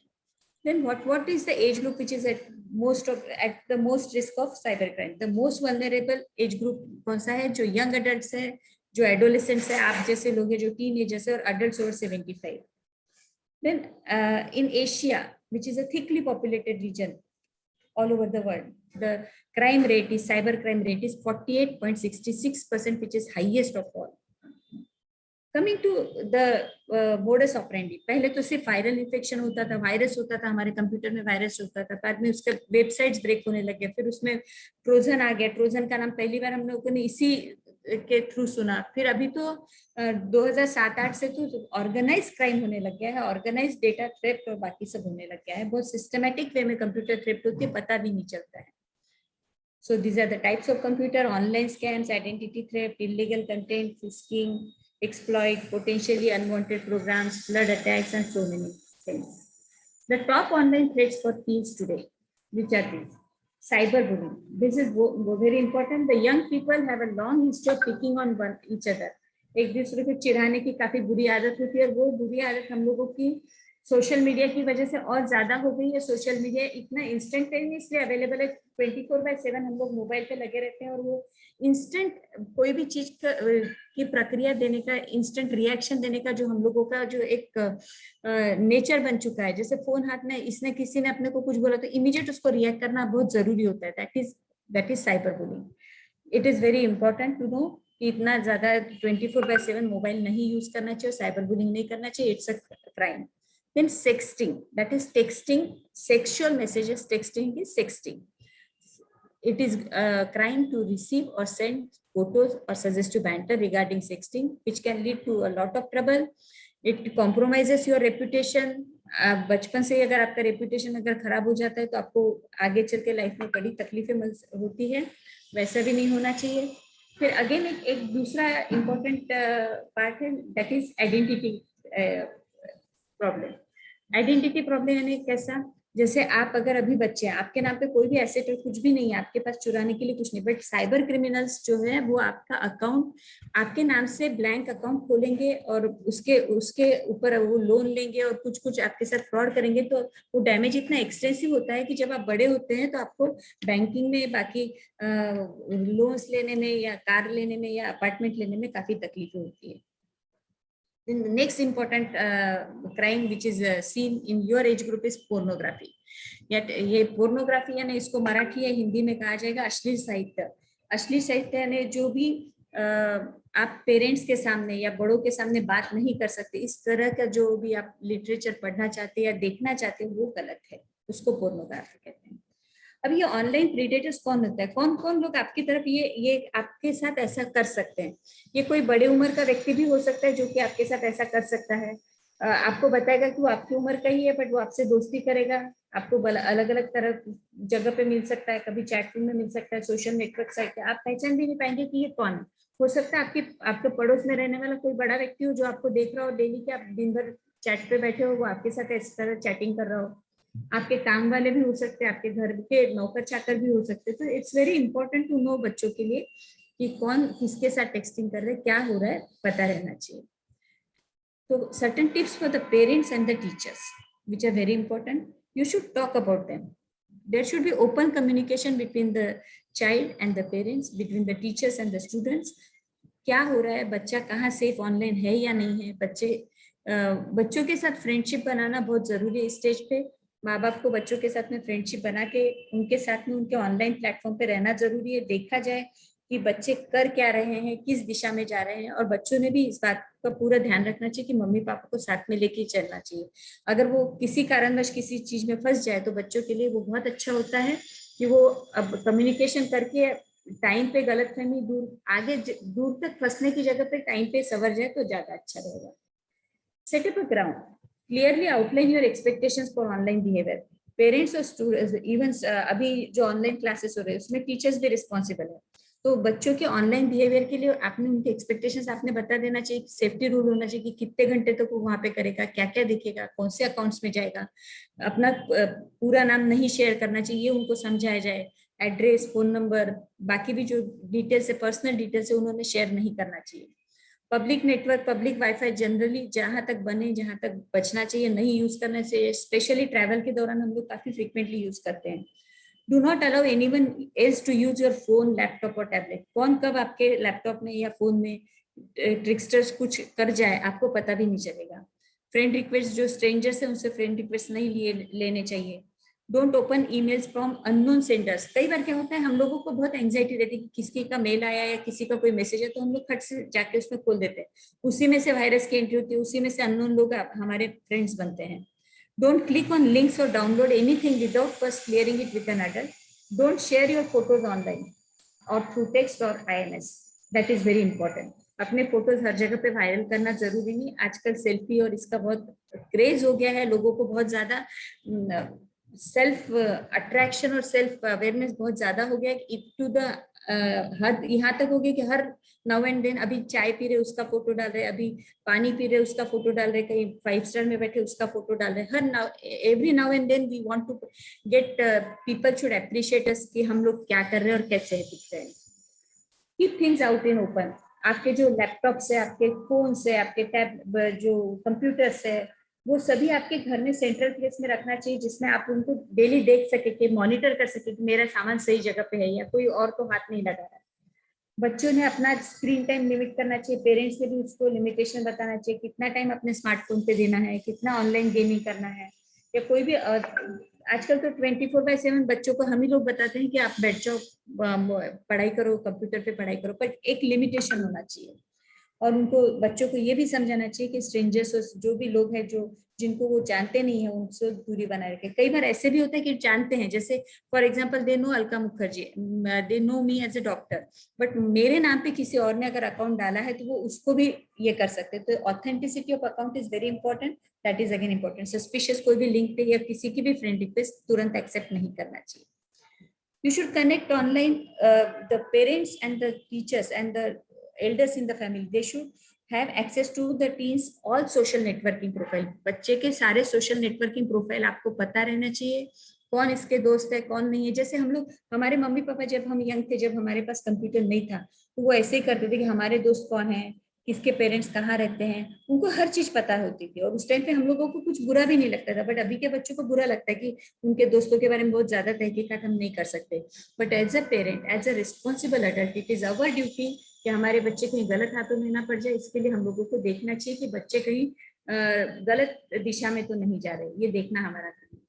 One should look for science of trouble. आपको समझ में आ जाएगा कि इतने efforts लेने के बाद में भी कहीं ना कहीं बच्चे अटक जाते हैं। तो आपको उनके बिहेवियर समझना चाहिए। आपके जाते साथ अगर वो मोबाइल हाइड कर रहे हैं या बता नहीं रहे या आपके बिना वो मोबाइल ऑपरेट करना चाहते हैं, नए नए उनके ईमेल अकाउंट हो रहे हैं, नया सोशल नेटवर्किंग प्रोफाइल्स में जा रहे हैं, खुद को डिस्ट्रक्टिव, कभी कभी देखा हम लोगों ने टीवी के गेम्स देखते देखते बच्चे को चुन्नी से फांसी लगा लेते हैं, कभी कोई 7वें 8वें माले से कूद पड़ता है। ये सेल्फ हार्मिंग जो एक्शन है उनकी तरफ भी ध्यान रखना चाहिए। सडनली आपका बच्चा कहीं पे चिढ़ने लग गया है, आपकी कोई भी बात से भी उससे नाराजगी हो रही है, तो वो भी आपको देखना चाहिए। सडनली वो अगर कोई चीज में ध्यान दे रहा था और अभी देना बंद हो गया, जैसे सजने संवरने में इंटरेस्ट था, आज एकदम बंद हो गया, भाई क्या कारण है, क्या प्रॉब्लम है, देखना चाहिए।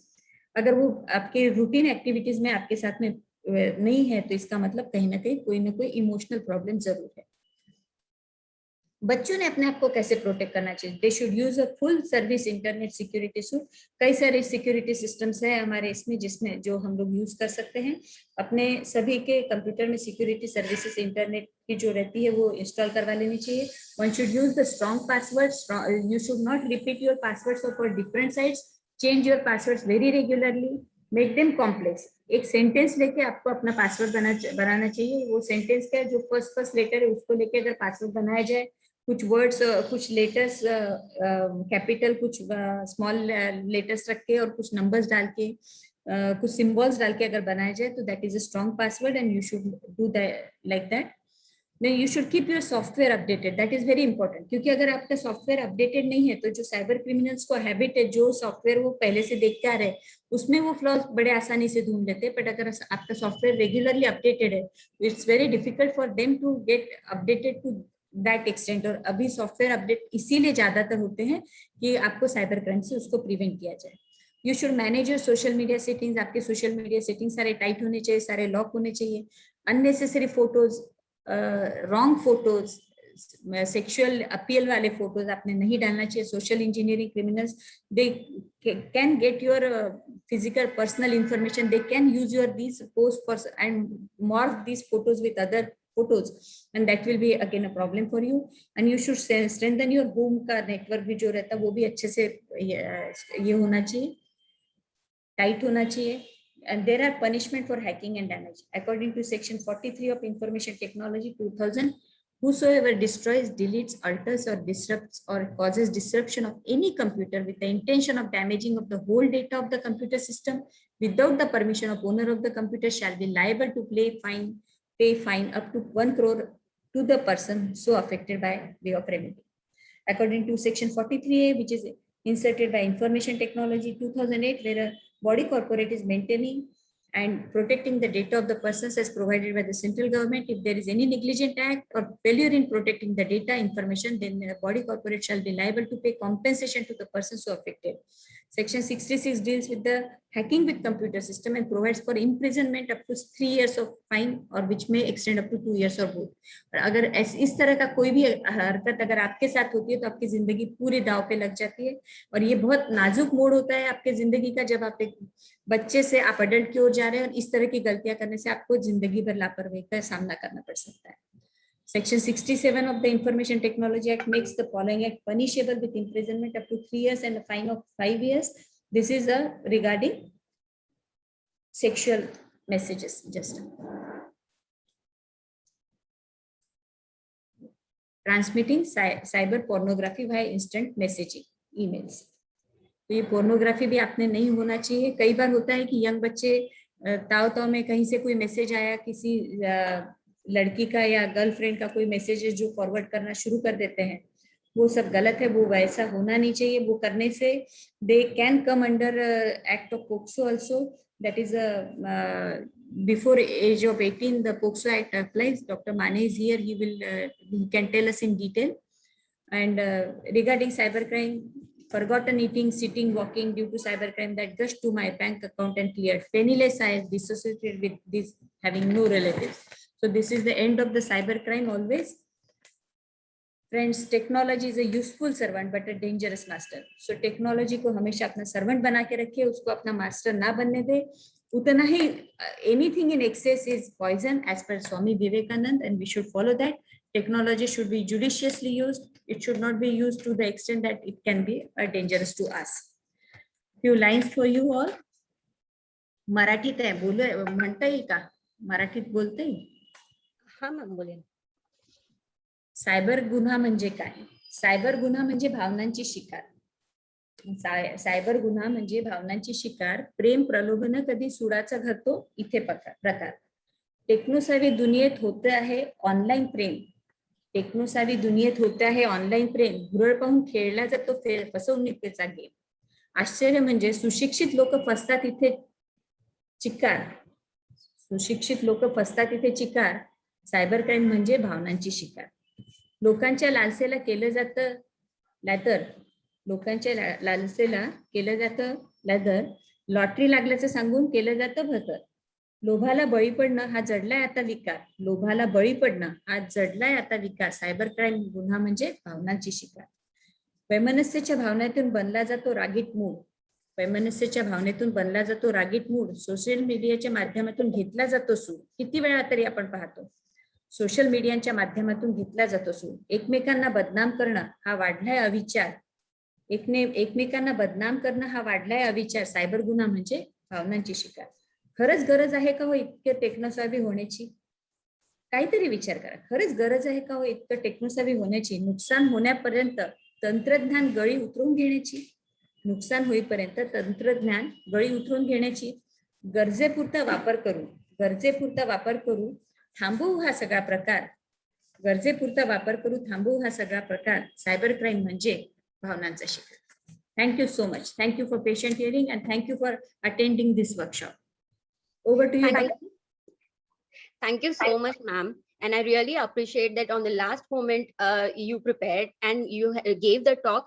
And इसके वजह से हमारा एक बहुत important topic जो है वो छूटते बच गया. Thank you so much, ma'am. We are open for question and answers. अगर किसी को कुछ पूछना है, कोई क्वेश्चन है, तो वो हमारे स्पीकर से पूछ सकते हैं.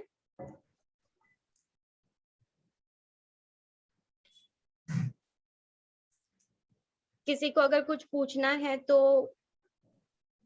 Girish sir is here or he went off? Girish Unmute करा गिरीश सरांना. Please unmute him. Jignesh, please unmute Girish sir. Let me see where is he. हाँ मैम अनम्यूट है. हाँ. Girish sir. Yes madam please. हाँ, आपण थोडं पोक्सो बद्दल बोलायला हवं ना. It is important. करेक्ट. मी दोन गोष्टी आज इथे आलेल्या मुलांना सांगू इच्छितो. Number 1, a very important mental change in this age. जेव्हा एका छोट्या मुलाचं रूपांतर मोठ्या व्यक्तीमध्ये व्हायला लागतं, ज्याला आपण ॲडोलसंट किंवा पौगंडावस्था किंवा किशोरावस्था म्हणतो, त्याच्यामध्ये 2 मेन डिफरन्सेस आपल्या बॉडीमध्ये येतात. पहिला आहे फिजिकल चेंज आणि दुसरा आहे मेंटल चेंज. फिजिकल चेंज म्हणजे शरीरामध्ये जे बदल घडायला लागतात, जसं मुलांना मिशा येतात किंवा जे काही शरीरात बदल घडतात, तसं मेंटल चेंज हा एक फार महत्वाचा प्रकार आहे, ज्याच्यामध्ये आपल्याला असं मोठं झाल्याची भावना येते. म्हणजे जेव्हा आपण अगदी लहान असताना आईने म्हटलं बसत होतो, उठत होतो, कपड्याच्या दुकानात गेल्यानंतर आईने म्हटलं की हा ड्रेस चांगला आहे तर आपण बिनधास्त घेत होतो, तसं मोठं झाल्यानंतर आपल्याला स्वतःची आयडेंटिटी एक येते. सगळ्या लोकांमध्ये मी कसा वेगळा आहे हे दाखवण्याची इच्छा निर्माण होते वगैरे वगैरे सगळं. तर त्याच्यामध्ये आणखी एक चेंज फार महत्वाचा होतो आणि त्याला आम्ही म्हणतो अट्रॅक्शन टुवर्ड्स अपोजिट सेक्स. म्हणजे मुलांना मुलींविषयी आणि मुलींना मुलांविषयी आकर्षण वाटणं. मित्रांनो, जेव्हा निसर्गाने ही सृष्टी बनवली, म्हणजे पूर्ण जेव्हा सृष्टी बनली, तर जितके प्राणी होते, आपण सुद्धा कधी काळी काही अब्जावर्षापूर्वी आपण सुद्धा इतर प्राण्यांसारखेच जंगलामध्ये भटकत होतो, कच्चं अन्न खात होतो, कपडे अंगात घालत होतो वगैरे वगैरे. तर त्यावेळेस सुद्धा सगळं प्रजनोत्पादन व्हायचं. तर निसर्गाने काय केलं की सगळे नर आणि मादी जितके बनवलेले आहेत, जितके प्राणी बनवलेले आहेत, तर ते त्यांचं पुन्हा प्रजनोत्पादन झालं पाहिजे, पिढ्या येत गेल्या पाहिजे, सृष्टी चालली पाहिजे, पृथ्वी जिवंत राहिली पाहिजे, सगळे प्राणी. म्हणून त्याच्यामध्ये जशा बाकीच्या सिस्टीम आहेत तशी एक प्रजनोत्पादनाची सिस्टीम त्यांनी टाकली, म्हणजे निसर्गाने दिली आहे. तर त्यामध्ये जे नर आणि मादी मिलन होऊन त्याच्यानंतर प्रेग्नंट होते मादी आणि नंतर बाळ होतं. आता हे समजण्यासारखी गोष्ट आहे की आपल्यामध्ये आपण संवाद साधतो, आपल्या इथे फॅमिली स्ट्रक्चर आहे. मग आपल्या इथे मुलगा जेव्हा मोठा होतो किंवा मुलगी मोठी होते, तर मुलासाठी मुलगी आणि मुलीसाठी मुलगा बघून त्यांचं मॅरेज होतं, त्यानंतर त्यांचे संबंध होतात आणि त्यांना बाळ होतं. पण प्राण्यांमध्ये तर लग्न होत नाही, मग त्यांना बाळ कशी होतात? सरळ कॉमन सेन्सचा प्रश्न आहे. तर होतं असं की प्रत्येक प्राण्यामध्ये जेव्हा त्या प्राण्याचं बाळ, की नर असो की मादी असो, म्हणजे मुलगा असो की मुलगी असो, जसं उदाहरणार्थ आपण घेऊ एक कुत्रा किंवा हत्ती. जेव्हा हत्तीचं बाळ किंवा म्हणजे ती एक तर मादा हत्ती असेल किंवा मेल हत्ती असेल किंवा नर असेल किंवा कुत्रा असेल किंवा कुत्री असेल, तर ते जेव्हा एका विशिष्ट वयात येतात तर त्यांच्या मेंदूमध्ये एक हॉर्मोन तयार होतो ज्याला आम्ही सेक्स हॉर्मोन म्हणतो. त्या मेंदूच्यामुळे त्यांच्या शरीरामध्ये त्या हॉर्मोनमुळे त्यांच्या मनामध्ये हा एक मेंटल चेंज येतो जो तुमच्या मनात सुद्धा येतो. त्याला म्हणतो आपण भिन्न लिंगी आकर्षण किंवा attraction towards the opposite sex. तर ह्यामुळे मला हे सांगायचं कारण काय की ह्या वयामध्ये आल्यानंतर मुलांना मुली आणि मुलींना मुलं आवडण्यामुळं अट्रॅक्शन निर्माण होतं. पण अनफॉर्च्युनेटली त्या एका अट्रॅक्शनला आपण एक वेगळा शब्द देतो, त्याला म्हणतो आपण प्रेम, की मला प्रेम होत आहे. तर प्लीज हा टेक होम मेसेज आहे की हे प्रेम गेम काहीच नाही आहे, हे निव्वळ एक अट्रॅक्शन आहे जे केवळ तुम्हालाच नव्हे तर जगातल्या प्रत्येक नॉर्मल मुला आणि मुलीला होतो. आम्हालाही झालं असेल, तुमच्या मम्मी पप्पांना झालं असेल, सगळ्यांना झालं आणि ते व्हायलाही हवं. जर मुलींना मुलाविषयी किंवा मुलीला मुलाविषयी प्रेमच नाही झालं तर लग्नानंतर त्यांना बाकीचं त्यांचं आयुष्य पुरे होणार नाही. तर त्याच्यामुळं कृपा करून कोण्याही मुलाला एखाद्या मुलीविषयी अट्रॅक्शन असेल किंवा मुलीला मुलाविषयी तर त्याला फक्त अट्रॅक्शनच्या मर्यादेपर्यंत ठेवा. त्याला प्रेम हा शब्द देऊन आपल्या आयुष्याची धूळदाण करू नका. हे सांगायचा उद्देश एवढा आहे की आजकाल आम्ही हॉस्पिटलमध्ये खूप असताना बघतो की मुलं मुली या वयामध्ये त्यांना एकमेकांविषयी प्रेम होतं. जेव्हा जगाची कुठली रिस्पॉन्सिबिलिटी घेण्याची ताकद नसताना त्यांना प्रेम होतं, ते पळून जातात, घरी न सांगता लग्न करतात किंवा लग्न करतही नाही पण पळून जातात लग्न करण्यासाठी आणि नंतर मग ती मुलगी घरी येते, तोपर्यंत तिचं आयुष्य बरोबर. तर कृपा करून त्या अट्रॅक्शनला अट्रॅक्शनच्या लेवल पर्यंत ठेवा. त्याला प्रेमाची व्याख्या देऊन स्वतःच्या आयुष्याची धूळदाण करू नका. नंबर 2 मुद्दा, 18 वर्षाच्या खालील जितके व्यक्ती असतात त्यांना त्यांच्यासाठी एक ऍक्ट बनलाय, त्याला आपण पॉक्सो ऍक्ट म्हणतो, म्हणजे protection of child sexual offences. तर हा 2012 मध्ये हा ऍक्ट तयार झालेला आहे आणि ह्या ऍक्टच्या नुसार कुठल्याही मुलाला किंवा मुलीला शारीरिक संबंधांमध्ये जर त्यांचा सहभाग झाला असेल, त्यांची इच्छा असताना किंवा त्यांची इच्छा नसताना, सगळी माहिती आहे. शाइस्ता पर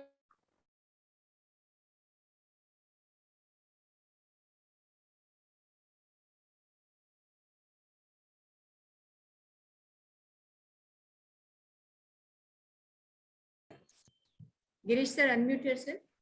येस, हा. तर त्या पॉक्सो ऍक्टच्या अंडर असा एक प्रोव्हिजन आहे की 18 वर्षाच्या खालच्या कुठल्याही मुला किंवा मुलीचा जर शारीरिक संबंध झाला असेल, मग त्यांचं मॅरेज झाल्यानंतरही झाला असेल कुठल्याही प्रकारे, तरी that is not allowed by the government. आणि जर ह्या गोष्टीची जर जाणीव एखाद्या व्यक्तीला, मग तो डॉक्टर असो, टीचर असो, नातेवाईक असो, इव्हन आई वडील असो, त्यांना पोलिसांना ही गोष्ट सांगणं कंपल्सरी आहे. तर त्यामुळे कोणालाही 18 वर्षाच्या खाली शारीरिक संबंध ठेवण्यास, करण्यास किंवा भाग पाडण्यास, प्रवृत्त करण्यास अजिबात मनाई आहे. आणि असं जर कोणी केलं आणि जर हा गुन्हा सापडला तर त्या व्यक्तीला 3 वर्षापर्यंतची सजा होऊ शकते किंवा त्याच्यापेक्षा जास्त सजा होऊ शकते. आणि आता 2019च्या अमेंडमेंट प्रमाणे सपोज 16 वर्षाच्या खालच्या मुलीसोबत जर रेप किंवा बलात्कार झालेला असेल तर त्या व्यक्तीला फाशीच्या शिक्षेची सुद्धा तरतूद यात केलेली आहे. तर मॅडमने आम्हाला हे सांगण्यासाठी सांगितलंय की जर एखादी मुलगी अबॉर्शनसाठी आमच्याकडे हॉस्पिटलला आली आणि जर ती 18 वर्षाच्या खाली असेल तर आम्हाला त्या मुलीबद्दलची माहिती पोलिसांना देणं हे कंपल्सरी आहे, तुमची इच्छा असो की नसो. आणि जर ही माहिती आम्ही पोलिसांपर्यंत पोहोचली नाही तर आमच्यावर देखील गुन्हा दाखल होऊ शकतो. तर ही वेळच कोणावर आली नाही पाहिजे आयुष्यामध्ये. म्हणून प्रत्येक मुलीनी आणि प्रत्येक मुलांनी लक्षात ठेवावं की कोण्याही मुलांनी 18 वर्षाच्या खालच्या मुलीच्या सोबत तिची इच्छा असेल तरीही सुद्धा तिच्याशी संबंध प्रस्थापित करू नये, शारीरिक संबंध, किंवा तिला भाग पाडू नये. इव्हन कुठलंही पोर्नोग्राफिक साहित्य आपल्याजवळ ठेवू नये किंवा या पोर्नोग्राफिक साहित्याची देवाणघेवाण सुद्धा करू नये. आणि कुठल्याही मुलीनी सुद्धा 18 वर्षाच्या खाली कुठल्याच प्रकारे, इव्हन तो तिचा बॉयफ्रेंड असेल किंवा त्यांचं लग्न ठरलेलं असेल, इव्हन माझं तर असं म्हणणं आहे की लग्न जरी झालेलं असेल, लग्नच करू नये 18 वर्षाच्या खाली, कारण की तो गुन्हा आहे. आणि 18 वर्षाच्या खाली जर लग्न करून दिलं तर आई वडिलांना सुद्धा त्यामध्ये सजा होऊ शकते. ऍक्च्युली पॉक्सो ऍक्ट मध्ये सांगण्यासारखं खूप आहे, पण मला वाटतं एवढं ब्रॉडली जरी सगळ्यांना समजलं तरी आजच्या दिवशी मला वाटतं भरपूर होईल. आणि अशी इन्फॉर्मेशन स्वतःपर्यंत ठेवणे किंवा पोलिसांना न सांगणे पण गुन्हा आहे ना. एक्झॅक्टली. जर मला माहित असेल की एका मुलीचं मॅरेज जरी झालं आहे पण ती प्रेग्नंट आहे आणि मी जर ते पोलिसांना सांगितलं नाही तर माझ्यावर गुन्हा दाखल होऊ शकतो. Supriya please, Supriya Arwari. Yes Supriya, please unmute yourself. Okay, unmute करो सुप्रिया को. जिग्नेश प्लीज सुप्रिया को अनम्यूट करो. या thank you Girish and Alka, excellent presentation.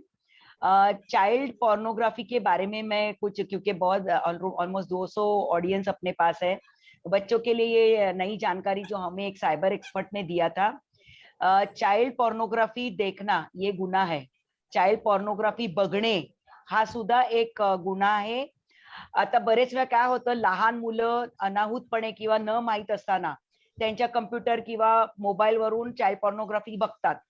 हे जर कुणाच्या निदर्शनात आलं आणि कोणी जर कंप्लेन केली तर पकडलं कोण जाईल, त्या डिव्हाइसला वापरण्याकरता जो IP ऍड्रेस म्हणजे वायफाय ज्या माणसाच्या किंवा तो मोबाईल ज्या माणसाच्या किंवा बाईच्या नावावर स्टोअर झाला असेल किंवा रजिस्टर्ड असेल, त्या नावा person will be held responsible. त्यामुळे मुलांनी केलेल्या चुकी करता वडिलांना किंवा आईला जेलमध्ये जायला लागू शकतं आणि चाइल्ड पॉर्नोग्राफी करता 7 years पर्यंत शिक्षा दिली जाऊ शकते. त्यामुळे मुलांनी प्लीज लक्ष ठेवा आणि कधीही पॉर्नोग्राफीच्या आहारी जाऊ नये. असं समजू नका की आपल्याला कोणी बघणार नाही, कुणाला कळणार नाही. ते जर पकडण्यात आलं तर तुम्ही लहान आहात म्हणून एक वेळ सुटाल, पण तुमची आई किंवा बाबा जेलमध्ये जाऊ शकतात. हे जस्ट तुम्हाला मुद्दा द्यायचा आहे. Very nice, very nice. Thank you. कोणाला प्रश्न विचारायचे आहेत स्टुडंट्सला? प्रश्न असतील तर चॅट बॉक्स मध्ये टाकावे, एक एक करून आपल्याला घेता येईल. किसी को कोई प्रश्न पूछना है तो चैट बॉक्स में मैसेज करे प्लीज.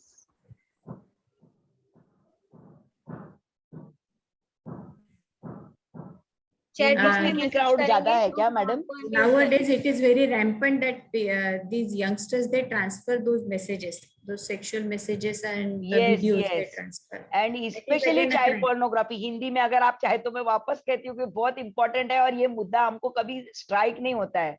तो हिंदी Because भाषिकों recently के लिए there was a person who was given jail sentence for this thing. No? Yes Hindi भाषिकों के लिए मैं वापस कहना चाहूंगी, बच्चों को खासतौर से चाइल्ड पोर्नोग्राफी देखना गुनाह है. और अगर किसी ने आपको ये करते हुए पकड़ लिया या किसी ने कंप्लेन कर दिया, देखिए कौन से IP एड्रेस से देखा जा रहा है ये ट्रेस करना कोई बड़ी बात नहीं है अथॉरिटीज के लिए. और फिर वो IP एड्रेस जिसके नाम से रजिस्टर्ड है, जैसे कि आपके पापा हो सकते हैं, आपकी मम्मी हो सकती है या बड़े भाई बहन हो सकते हैं, उनको जेल भेजा जाएगा क्योंकि उनके वाईफाई या नेटवर्क को यूज करके वो पोर्नोग्राफी देखी गई है. तो ये मत सोचिए कि आप छोटे हो तो आप बच जाओगे. आप जरूर बचोगे, लेकिन आपके शिक्षा मतलब आपके तरफ की शिक्षा आपके घर के किसी बड़े को मिल सकती है. इसके लिए प्लीज पोर्नोग्राफी न देखें, न दिखाइए, न शेयर करें और वीडियोस भी मत बनाइए, अश्लील वीडियोस. और सीरियस क्राइम के लिए रिमांड होम भी जाना पड़ सकता है, वो भी. बिल्कुल और हमेशा के लिए आपके पासपोर्ट पे टप्पा आ जाएगा क्रिमिनल का. यस. Madam, क्वेश्चन है adolescent range is adolescent age की रेंज कितनी है? 13 to 19. या WHO की तरफ, मतलब WHO के हिसाब से after 12 it is the adolescent age which is divided which is up to 18 years or 18 plus. So it is divided into 3 parts: early, middle and late adolescent. But हम उसको youth में पकड़ते हैं, तो after 18 it is called as youth and till 18 it is called as adolescent. तो बहुत ही simple तरीके से बोला जाए तो जहाँ पे टिन होता है, मतलब 13, 14, 15 जहाँ पे टिन होती है वो सारा एडोलेसेंट है और टीनेज है. और प्रैक्टिकली देखा जाए तो वही एज सबसे वल्नरेबल है, यहीं पे सबसे ज्यादा प्रॉब्लम्स होने की मतलब गुंजाइश है. 13, 14, 15, 16, 17 up to 20. So प्रैक्टिकली देखा जाए तो 13 to जो 19 है वहां तक सबसे ज्यादा प्रैक्टिकल इश्यूज हो सकते हैं. How we can control looking child pornography? Actually सबसे पहली बात यह है कि किसी भी बच्चे को टेक्नोलॉजी का बहुत ज्यादा नॉलेज नहीं रहता है. उसको जो भी नॉलेज है वो आधा अधूरा रहता है. तो it is up to you कि mother father should be updated with the technology and everything. Number 1. Number 2, instead of giving them tablets और mobile, it is always good to give them और offer them the table computers. I mean table top जो computer होता है जिसका screen इस तरह से हो कि वो छुपाया ना जा सके. For example it should be facing towards the door. For example कि अभी मैं जिस तरह से बैठा हूं तो आपको मेरे पीछे जो दिख रहा है that should be the door. मतलब आपकी स्क्रीन के ऊपर आपका क्या जा रहा है वो होना चाहिए. नंबर 2, कुछ बातें मोबाइल के बारे में बताना चाहता हूँ कि जो बच्चे 5 से ज्यादा घंटे टेलीफोन का इस्तेमाल करते हैं उनकी स्लीप 7 आवर्स से कम होती है. नंबर 1. नंबर 2, ऐसे बच्चों में डिप्रेशन का जो रेट है that is more than 60%. And जितनी बच्चों में आत्महत्या होती है तो उसमें से सबसे ज्यादा आत्महत्या वही बच्चे करते हैं कि जिनका टेलीफोन या स्मार्टफोन का इस्तेमाल 5 घंटे से ज्यादा है। Number 3, it not only hampers the education but it hampers the family relation, then the power of expression, क्योंकि एक बच्चे को अपने चेहरे से और अपने शब्दों से हमारी जो बातें अंदर की वो बताते आनी चाहिए, रादर देन आजकल वो इमोजी मतलब रेडीमेड एक्सप्रेशंस वहां पे मिल जाते हैं, तो बच्चे कम्युनिकेशन स्किल भूल रहे हैं। मतलब दोस्त अभी ये जो पीरियड में जो डेवलपिंग स्टेज के बच्चे थे उनको सबसे बड़ी दिक्कत क्या आने वाली है, तो they will be little bit poor in expressing their thoughts, isn't it? ये बड़ी दिक्कत आने वाली है आगे चल के। तो इसके लिए मदर फादर ने सबसे बड़ा पहला चेंज क्या लाना चाहिए, तो हर बच्चा अपने माँ बाप का अनुकरण करता है। अगर किसी की मम्मी बहुत ज्यादा टीवी देखती है या किसी के पापा ही ज्यादा मोबाइल पे लगे रहेंगे तो डेफिनेटली उनके बच्चे भी वही करेंगे। तो सबसे पहला इंपॉर्टेंट पार्ट जो मदर फादर के उधर आता है कि उन्होंने खुद पे कंट्रोल करना चाहिए, जिसको हम बोलते हैं संस्कार। संस्कार मीन्स व्हाट? स्वयं के जो ये है, मतलब मेरा जो कार है वो मैं किसी और को दे दूं, दैट इज कॉल्ड एज संस्कार। तो उन्होंने खुद के लिमिटेशंस लाना है। नंबर 2, घर में there should be no mobile zones, for example the dining table and the bedroom specially. यहाँ पे बिल्कुल मोबाइल का इस्तेमाल नहीं होना चाहिए कोई भी हालत में। और किसी बच्चे को अगर बहुत जरूरत है मोबाइल की, तो जो आपने एरिया डिसाइड किया है घर का, वो एरिया में आके उसने इस मोबाइल का इस्तेमाल करना चाहिए। There should not be any other place where they should be allowed to carry the mobile. Number 3, even specially the bathrooms, nobody should be allowed their mobile or their tablet to be taken inside their bathrooms.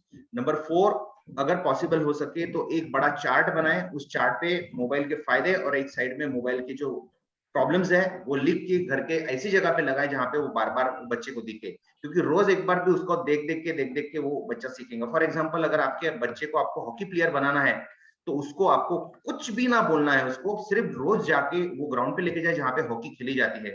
आप उसको continuously 5 बार hockey खेलते हुए दिखाइए, उसका interest develop हो जाएगा। Correct?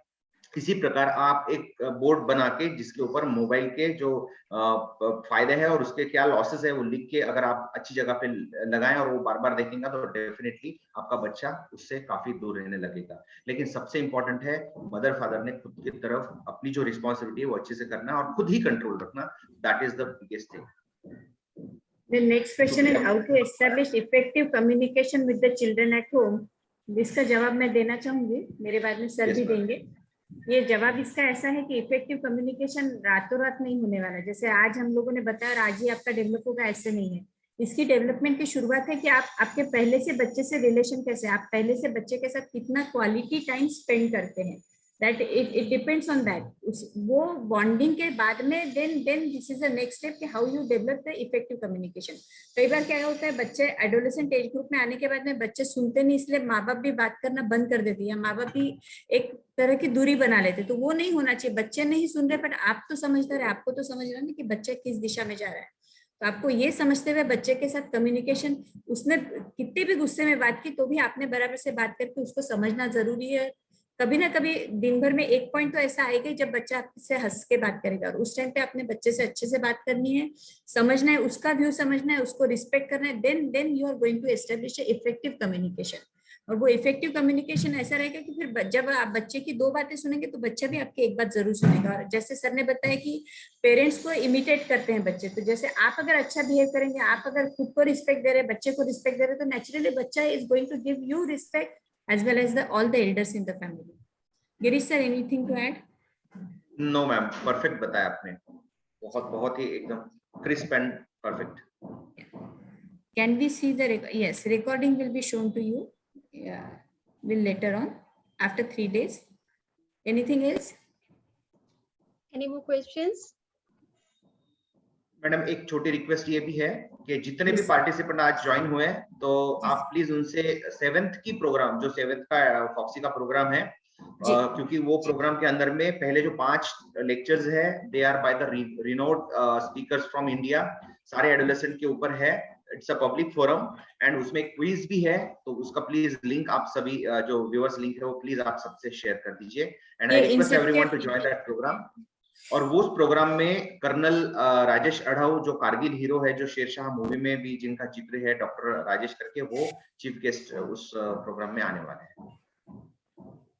तो all are requested to join the programme. यहाँ पे सभी के नेम्स आए हैं, हम लोग इसी नेम्स और इन्हीं मोबाइल नंबर पे फॉरवर्ड कर देंगे सर उस दिन के लिए, 7 तारीख के लिए, तो इसी मोबाइल पे फॉरवर्ड कर देंगे। श्योर। सो जिग्नेश सर, आपके लिए ये होमवर्क है कि अपने को इनको मोबाइल नेक्स्ट प्रोग्राम की लिंक फॉरवर्ड करनी है सभी को। ठीक है ma'am. Yes, anything else? So last comment Deepti madam का ही बोलायचं? All done, ma'am. Okay, I Yes, really I- want to congratulate all the speakers. They have done a very good job. All the lectures were very we informative. learned a lot from all of them. Yes, ma'am. Lots of take-home messages from all the speakers. Yes. And I'm really very thankful for all the teachers, parents, and students who have taken out time to join this workshop. And thank you, ma'am, for giving us this opportunity. Thank you, Girish sir. Thank you, Ichman. Thank you very Yes, much. thank you, Thank Supriya you. madam. Take care. Bye. Thank you, Girish. Thank you.